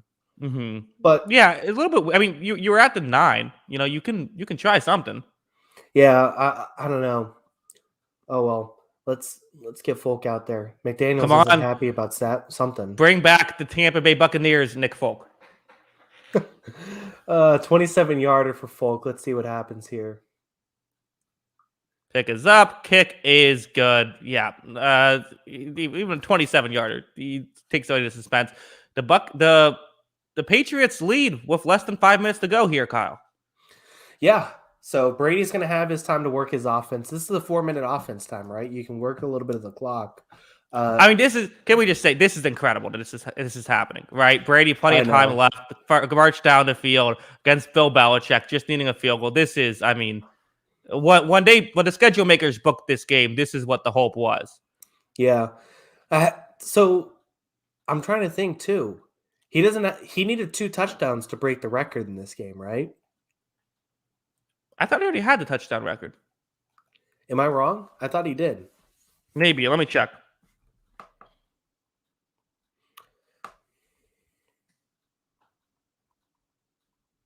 NFL all-time pass. Yeah, he's got like 20 more than Brees. Oh, okay. I thought I saw something about he needed the passing touchdowns. Anyway. It might be to Gronkowski. I think there's a record that Brady took Gronkowski. Yeah, that's true. He's trying to catch Harrison and Manning. That's for sure. But all right, so overlap 618, who has single-handedly, I think, made this very financially beneficial for us. All right, boys, what's the plan on offense for the Bucs? What's the plan for the Patriots? And what's the end result? I think, to me, I think for the Buccaneers, you don't have to abandon the run, right? Like, you can still run the football. You still have plenty of time. Just run your offense the way you've been running it. Get a field goal with 0 seconds left. That's the goal. And if you miss it, it is what it is. Yeah, and that's one of the things that not only has he been good at these like fourth quarter comeback situations, but Brady, as far as clock management, maybe him and Rodgers are the 2 best in the league yet. Understanding what the clock is, what he needs, and how to manage that clock, and basically not only maximize his points effort, but also milk the clock as much as he can. So I imagine him trying to get downfield and then working a few minutes off this clock at the same time to give New England no chance, basically, is what the goal is. Yeah, that seems. So then for Patriots, what do? What's your counter? I mean, basically, I don't really think they've changed a whole lot in this game. They're basically saying if we win the one-on-one matchups, we can win this game. Oh, Rhino's back. All right. Rhino, what do you think about this game? So she thinks nothing. She's never had a thought in her life. Yeah. So, I mean, I think the Patriots, their man-to-man coverage, they're basically saying if we win this battle, we can win the game. If we don't win it, then we'll see what happens. But I think that's pretty much what they're going to stick to. They're going to stick to this man-to-man coverage. McCourty's going to be playing center field, and they just hope they get a stop. And I don't want to blitz, so I think that's the right way to do it. Yeah. Luke Brown says, are you nervous, Jackson? A little bit as the kick goes into the back of the end zone. I am. But, hey, this is what sports is all about, right? The feelings like this. It's fun. It's weird because I feel like when I'm doing one of these streams, it's almost like a different kind of feeling. And maybe you can feel this now as well as you've done. It's sort of a little bit different than like just watching the game by yourself. Like there's this added, almost like, because it's almost like I'm working. It's something I'm doing. It maybe takes a little bit of the pressure off, I think. At least that's how I feel. Yeah, yeah. I mean, it's not the same. Like, I'm usually screaming at my TV at this point, so it's Uh-huh. definitely a lot different. Man coverage. No, zone coverage. Good fake there. Brady downfield. Here we go. Fournette. Oh, flag. Yes. Oh, Woo! Kyle Van Noy, uh, Buccaneers MVP. and Belichick's pissed. yeah, that was a Hey, tough call. if Let's that see. if that Sherman one was a flag, no right to complain. Yeah, let's look at this replay. And Yeah, he's early. Yeah, yeah, he's early. that's interference. Yeah, Yep. it was bang bang, but it was early. Yep. And he was burned off the line of scrimmage. Just kind of a mess from Van Noy on that one. He's Hey, had great call by the ref. I mean, yeah. that's as bang bang as it gets, and he notices that quickly, and that's tough to get. Yeah. Oh, that's tough. That sucks. All right. Mm-hmm. But the good news is that they got 30 yards and basically took no time off the clock. You know, silver lining. So 44-yard line. It's going to be a handoff to Lenny Fournette, who gains a few yards. Now they're trying to work some clock here, right? You don't want to give the ball back to McCorkle Jones here. yeah, and you still need a few more yards. You want to make this as easy for Suck Up as you can. It looks like the rain. It doesn't look like it's raining anymore, but Right. the conditions in Foxborough are never perfect. So you want to give yourself a good field goal chance here. I like this. Great call. The refs got lucky. They were always going to call that. Okay. They were, no matter what, they're going to throw the flag. I love that stuff. There's been some close pass interference calls in this game that I think, the Sherman one was close, but I think they've mostly got them all right. So it's been interesting. Quick pass to 8 Evans. coverage. Again, the late punt. Another flag here. What's the flag? I didn't see anything in the backfield. Leads me to believe that it could be maybe a defensive holding, perhaps. Evans upset. I don't know what Evans is upset about. He's been mad all game. Pass interference. Offense. All right. So I guess he pushed off on that.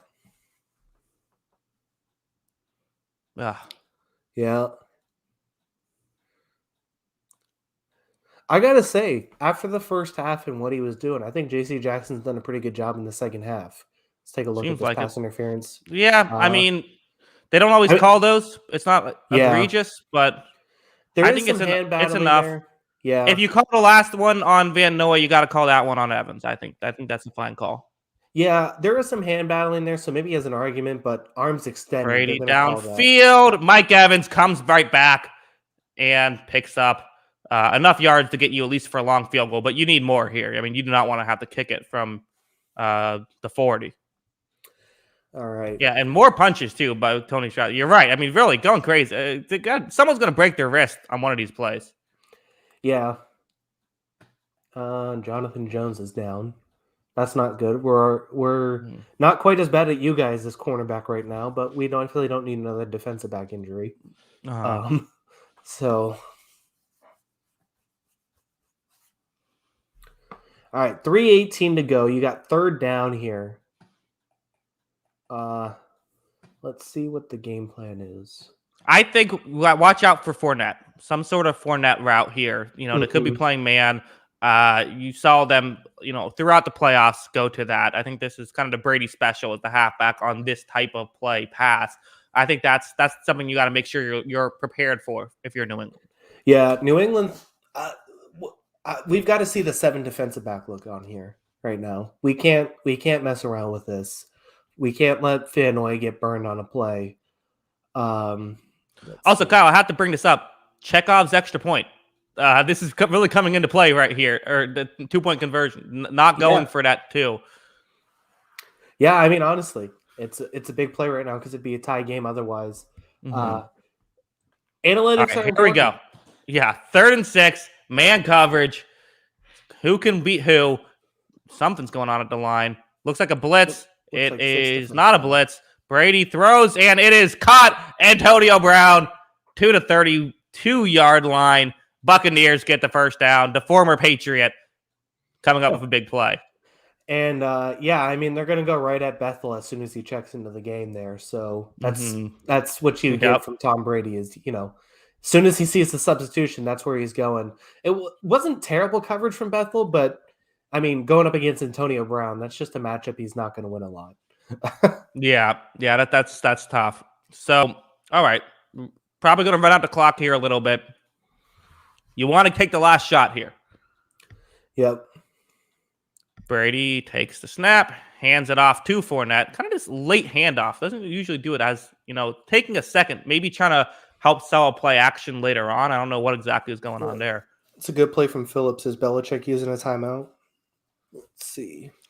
Could Clock make is sense, stopped. right? Use it on this side. Just gave you, once it gets past, when you have less than 2:40 left, then you want to take those timeouts. Yep. Although sometimes people will take it with like 3 minutes left. You don't want to do that because that could actually cost you a play. Yeah. No, I agree. So I think that's a good call from Belichick. You basically get the extra timeout, stop clock. Now, does Brady make them use the other timeout or go to the 2-minute warning, or does he throw the ball here? I think you stay aggressive offensively. I think you run it. You think so? Yeah, I run it here. All right. I mean, you look at the look. I think you call a run play, but you have a pass play if they're prepared for it. So like this, I think I shift to a pass play here. Yeah. Yeah, I think you got to because they got 6 on the box right now. Yeah, passing play. Brady going for it all. Antonio Brown open, and he doesn't know where the ball is coming. I don't think he saw the ball. No. He was wide open. Looked like Brady just missed him. He was open. Oh, man. Bailed out there. Jonathan Jones back in the game. I think that was kind of burn on the coverage. It didn't look like a perfect throw, but it also looked like AB just didn't see the ball. Because look how he doesn't react at all. He just never he put his hands up. He never saw it. Actually, that ball is in the end zone. So, yeah, I mean, I thought that was out of bounds. He just didn't. Yeah, I mean, that's a catchable ball. Ooh. Tough. The Patriots calling a timeout here, too, though. That's tough. You don't want to do that. What are you doing? Belichick isn't happy. That's frustrating. Because the reason why this is the bad timeout is also look like Jonathan Jones back on the field. But the reason why it's the bad timeout is if the Buccaneers get the first down here, they can't basically run the clock out. Yeah, too close. Yeah, you maybe like 20 seconds left, but it'd be tough. Yeah, Steve Belichick's going to get his turn talking to after that. Why is that on Steve Belichick? Well, what does he do again? He's the play caller and secondaries coach. Okay. Yeah, I don't know. That's sloppy from the defense. That can't happen. 3rd and 8. So all you need is for the Buccaneers, you focus on the first down. You don't need a touchdown. Let's see what they do here.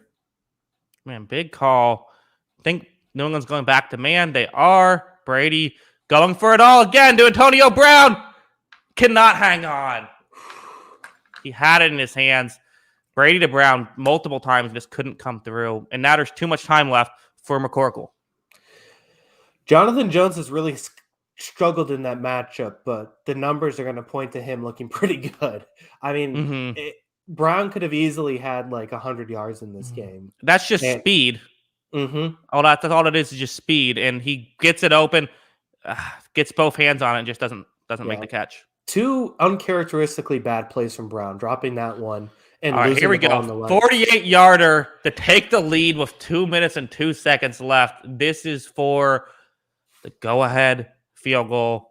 Misses this. Not over, but it's tough. Suckup's kick is up, and it is good. Brian Suckup drills it, and the Buccaneers lead, but plenty of time left for McCorkle.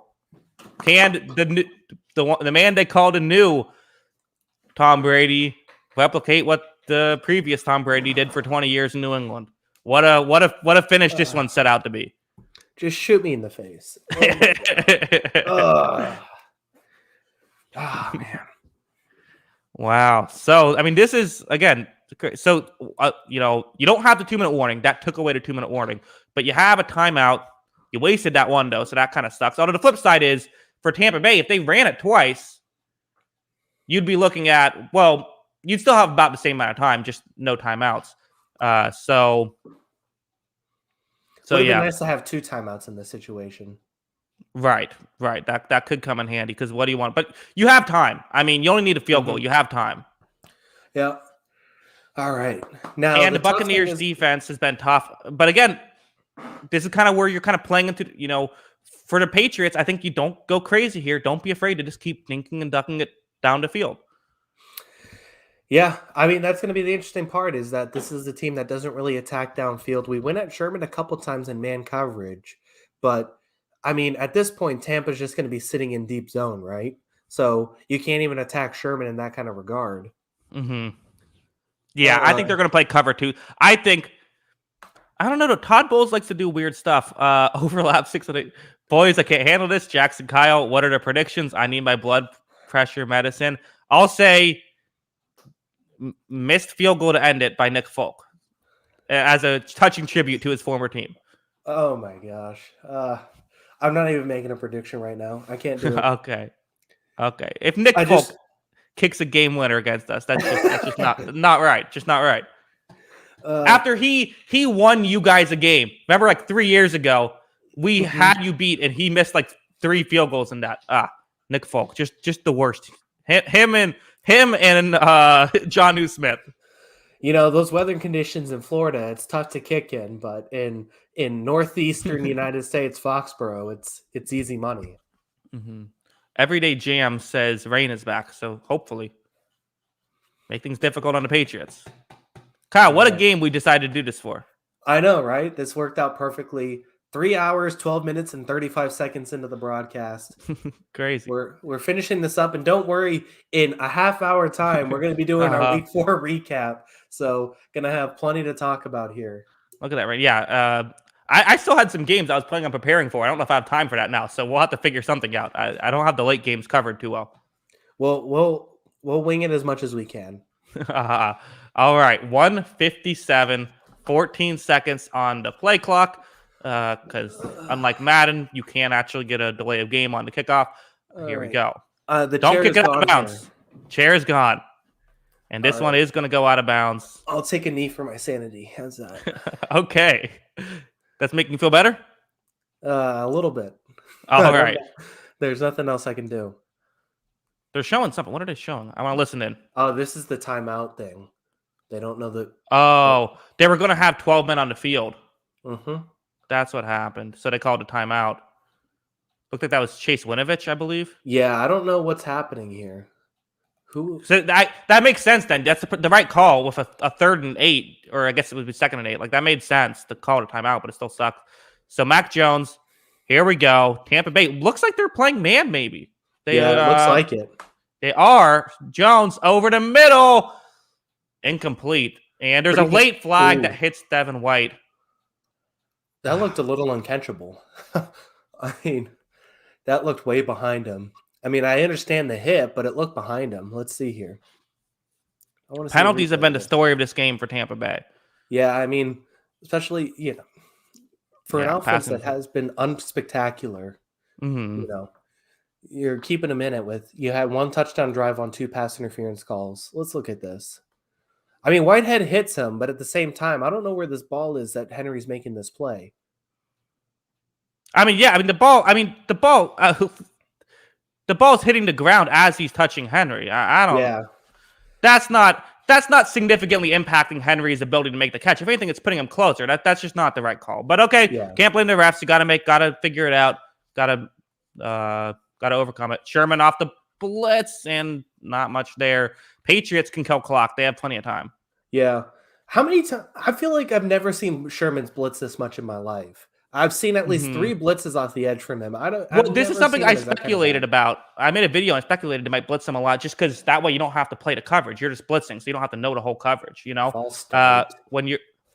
what was the false start? Jeez. Yeah, everybody but David Andrews basically jumped. Gotcha. The teams are getting, who wants it less? Yeah. That stinks. You're ahead of the sticks there. You're 2nd and 1. That feels good. That's a mistake there. Let's see. It's everyone but don't use the timeout. Just run 10 seconds. What an insane decision that would be to use the timeout. Yeah. Literally everyone but Shaq Mason and David Andrews is false start. That's even more confusing than if it was just one person. Yeah, I know. Literally, you can't even just blame Andrews for this because Mason's way off too. Unless Mason's watching the ball too. I don't know. Yeah. refs are cheating. No, the refs aren't cheating. They're calling ticky-tacky stuff, making bad calls. Yeah. I mean, And there's been calls that helped us too, so I don't know. Yeah, I mean, there was the tripping call in the first half too. I mean, there's been a few, but you know, they wanted a false start, didn't get it. Oh, here comes. All right, just quick check down. Where is Sherman? What are you doing, Richard? What is the call there? Was it a man-to-man? I didn't think it was a man-to-man. No, it was in zone. It looked like it was cover 3, and Sherman just. Oh, that was clearly a false start. He even put his head down. His reaction to the false start was also a false start. All right, whatever. Jeez, not the best officiated game, and it's not just all helping the Patriots. It isn't. Got to attack Sherman here. Man coverage. Yeah, I mean, he's been a mess a little bit here. So let's see what you can do. Kendrick Bourne's kind of had his way with him in the first half. Let's see if you go out of right now. Pressure. Picks it up and incomplete. No flag. Okay. Looked like a pretty good ball placement. Myers just had no separation. Whew. Rain coming down. You can run the ball. I guess you can't run the ball. They physically cannot. No, I mean, there's no chance. So yeah. I mean, we got to get this. I mean, we still got plenty of time. 107 left, feeling good. I mean, that the Devin White dropped interception is definitely looming large now. Yeah, I mean, it is. That was Max made basically one mistake in this game, and you didn't capitalize.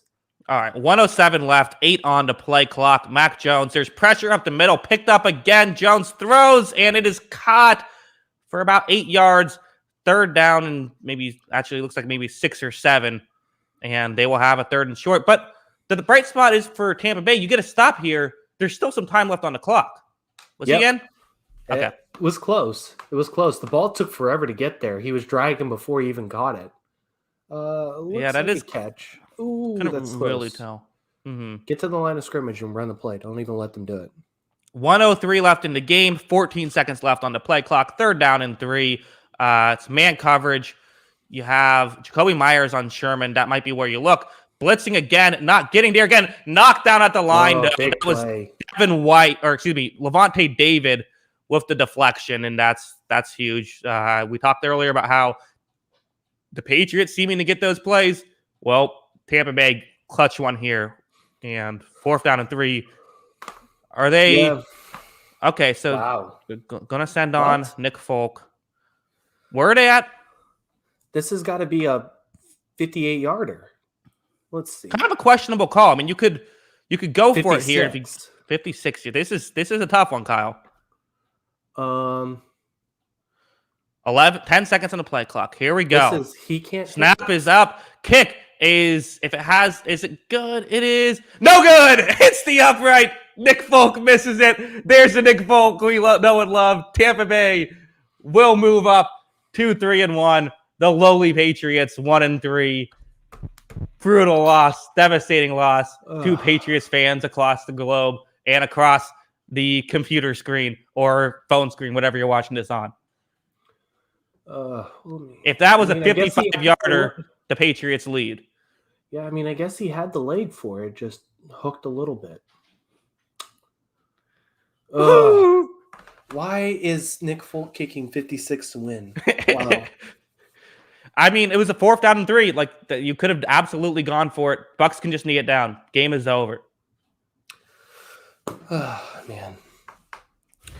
The other thing, too, that third down play, that's something we've taken advantage of all game is Mac Jones throwing right at the blitz, basically.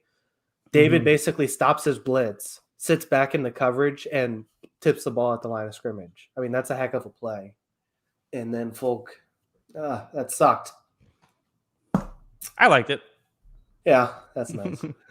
Christian Wilson. Sorry, Kyle. It's okay. You know, Luke. Sorry, Kyle. Yeah. Hey, the Red Sox won. Yeah, that's true. And you know what? If you had to choose one thing to go your way, I think you would have chose the Red Sox over the Patriots today. Yeah, that's fair. It's that was an agony, but we made it. It was a fun game. That was fun. I preferred this compared to like a 40-0 game.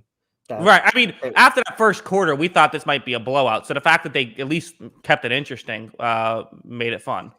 I will say this is the first game I lost on like while being broadcasted, so this is interesting. Hey, I called it. Remember, I Yeah, said Nick Folk's gonna miss a game winner. Nailed it. 56 is just such a bold call for, I don't even know how old Nick Folk is, but he's got to be 100. In the pouring rain too. Yeah, I don't know about that one. I think it's 4th and 3. You can go for it. And that being said, though, like it's 2 feet away from going in. So Right.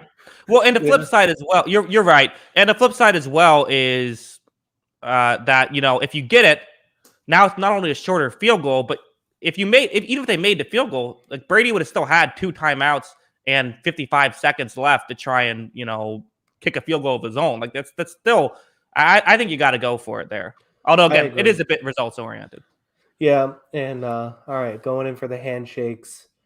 Surely we'll see some hugs. Discuss. Jones outperformed Brady tonight. Maybe. I don't know. I mean, Jones did nearly throw a pick six in the 4th quarter that would have cost his team the game. Yeah, I mean, I thought he did a really good job. I mean, they showed he had like 18 straight completions at one point. And I thought it was a really good game from him. And outside of that one throw was really bad, but I thought he did a really good job of managing the game. Brady, I thought, was a little sloppy in this game, but he still got the ball downfield a whole lot. It just wasn't finishing drives. That's why the numbers look a little worse, I think. Yeah. All right. So that is this show. We have another show in 20 minutes, though. We're going to do our podcast at midnight, as we always do. So stay tuned for that. And I guess that's it for this one, Kyle. Yeah. Thanks for everybody for tuning in. This was fun. And we'll be back in like 20 minutes. Yeah. All right. So everyone, tune in at 20 minutes from now, midnight Eastern, and we will be live with our recap. Luke Brown, great game, better coverage by you guys. Cheers. We appreciate that, Luke Brown. Appreciate that, everyone who watched. We appreciate all that stuff. See you in 20 minutes. All right, we're gonna head out. Right. Kyle, any final thoughts? No, fun game. Thanks for everyone tuning in. Like I said, we'll see you soon. Yeah. All right. Bye. Bye.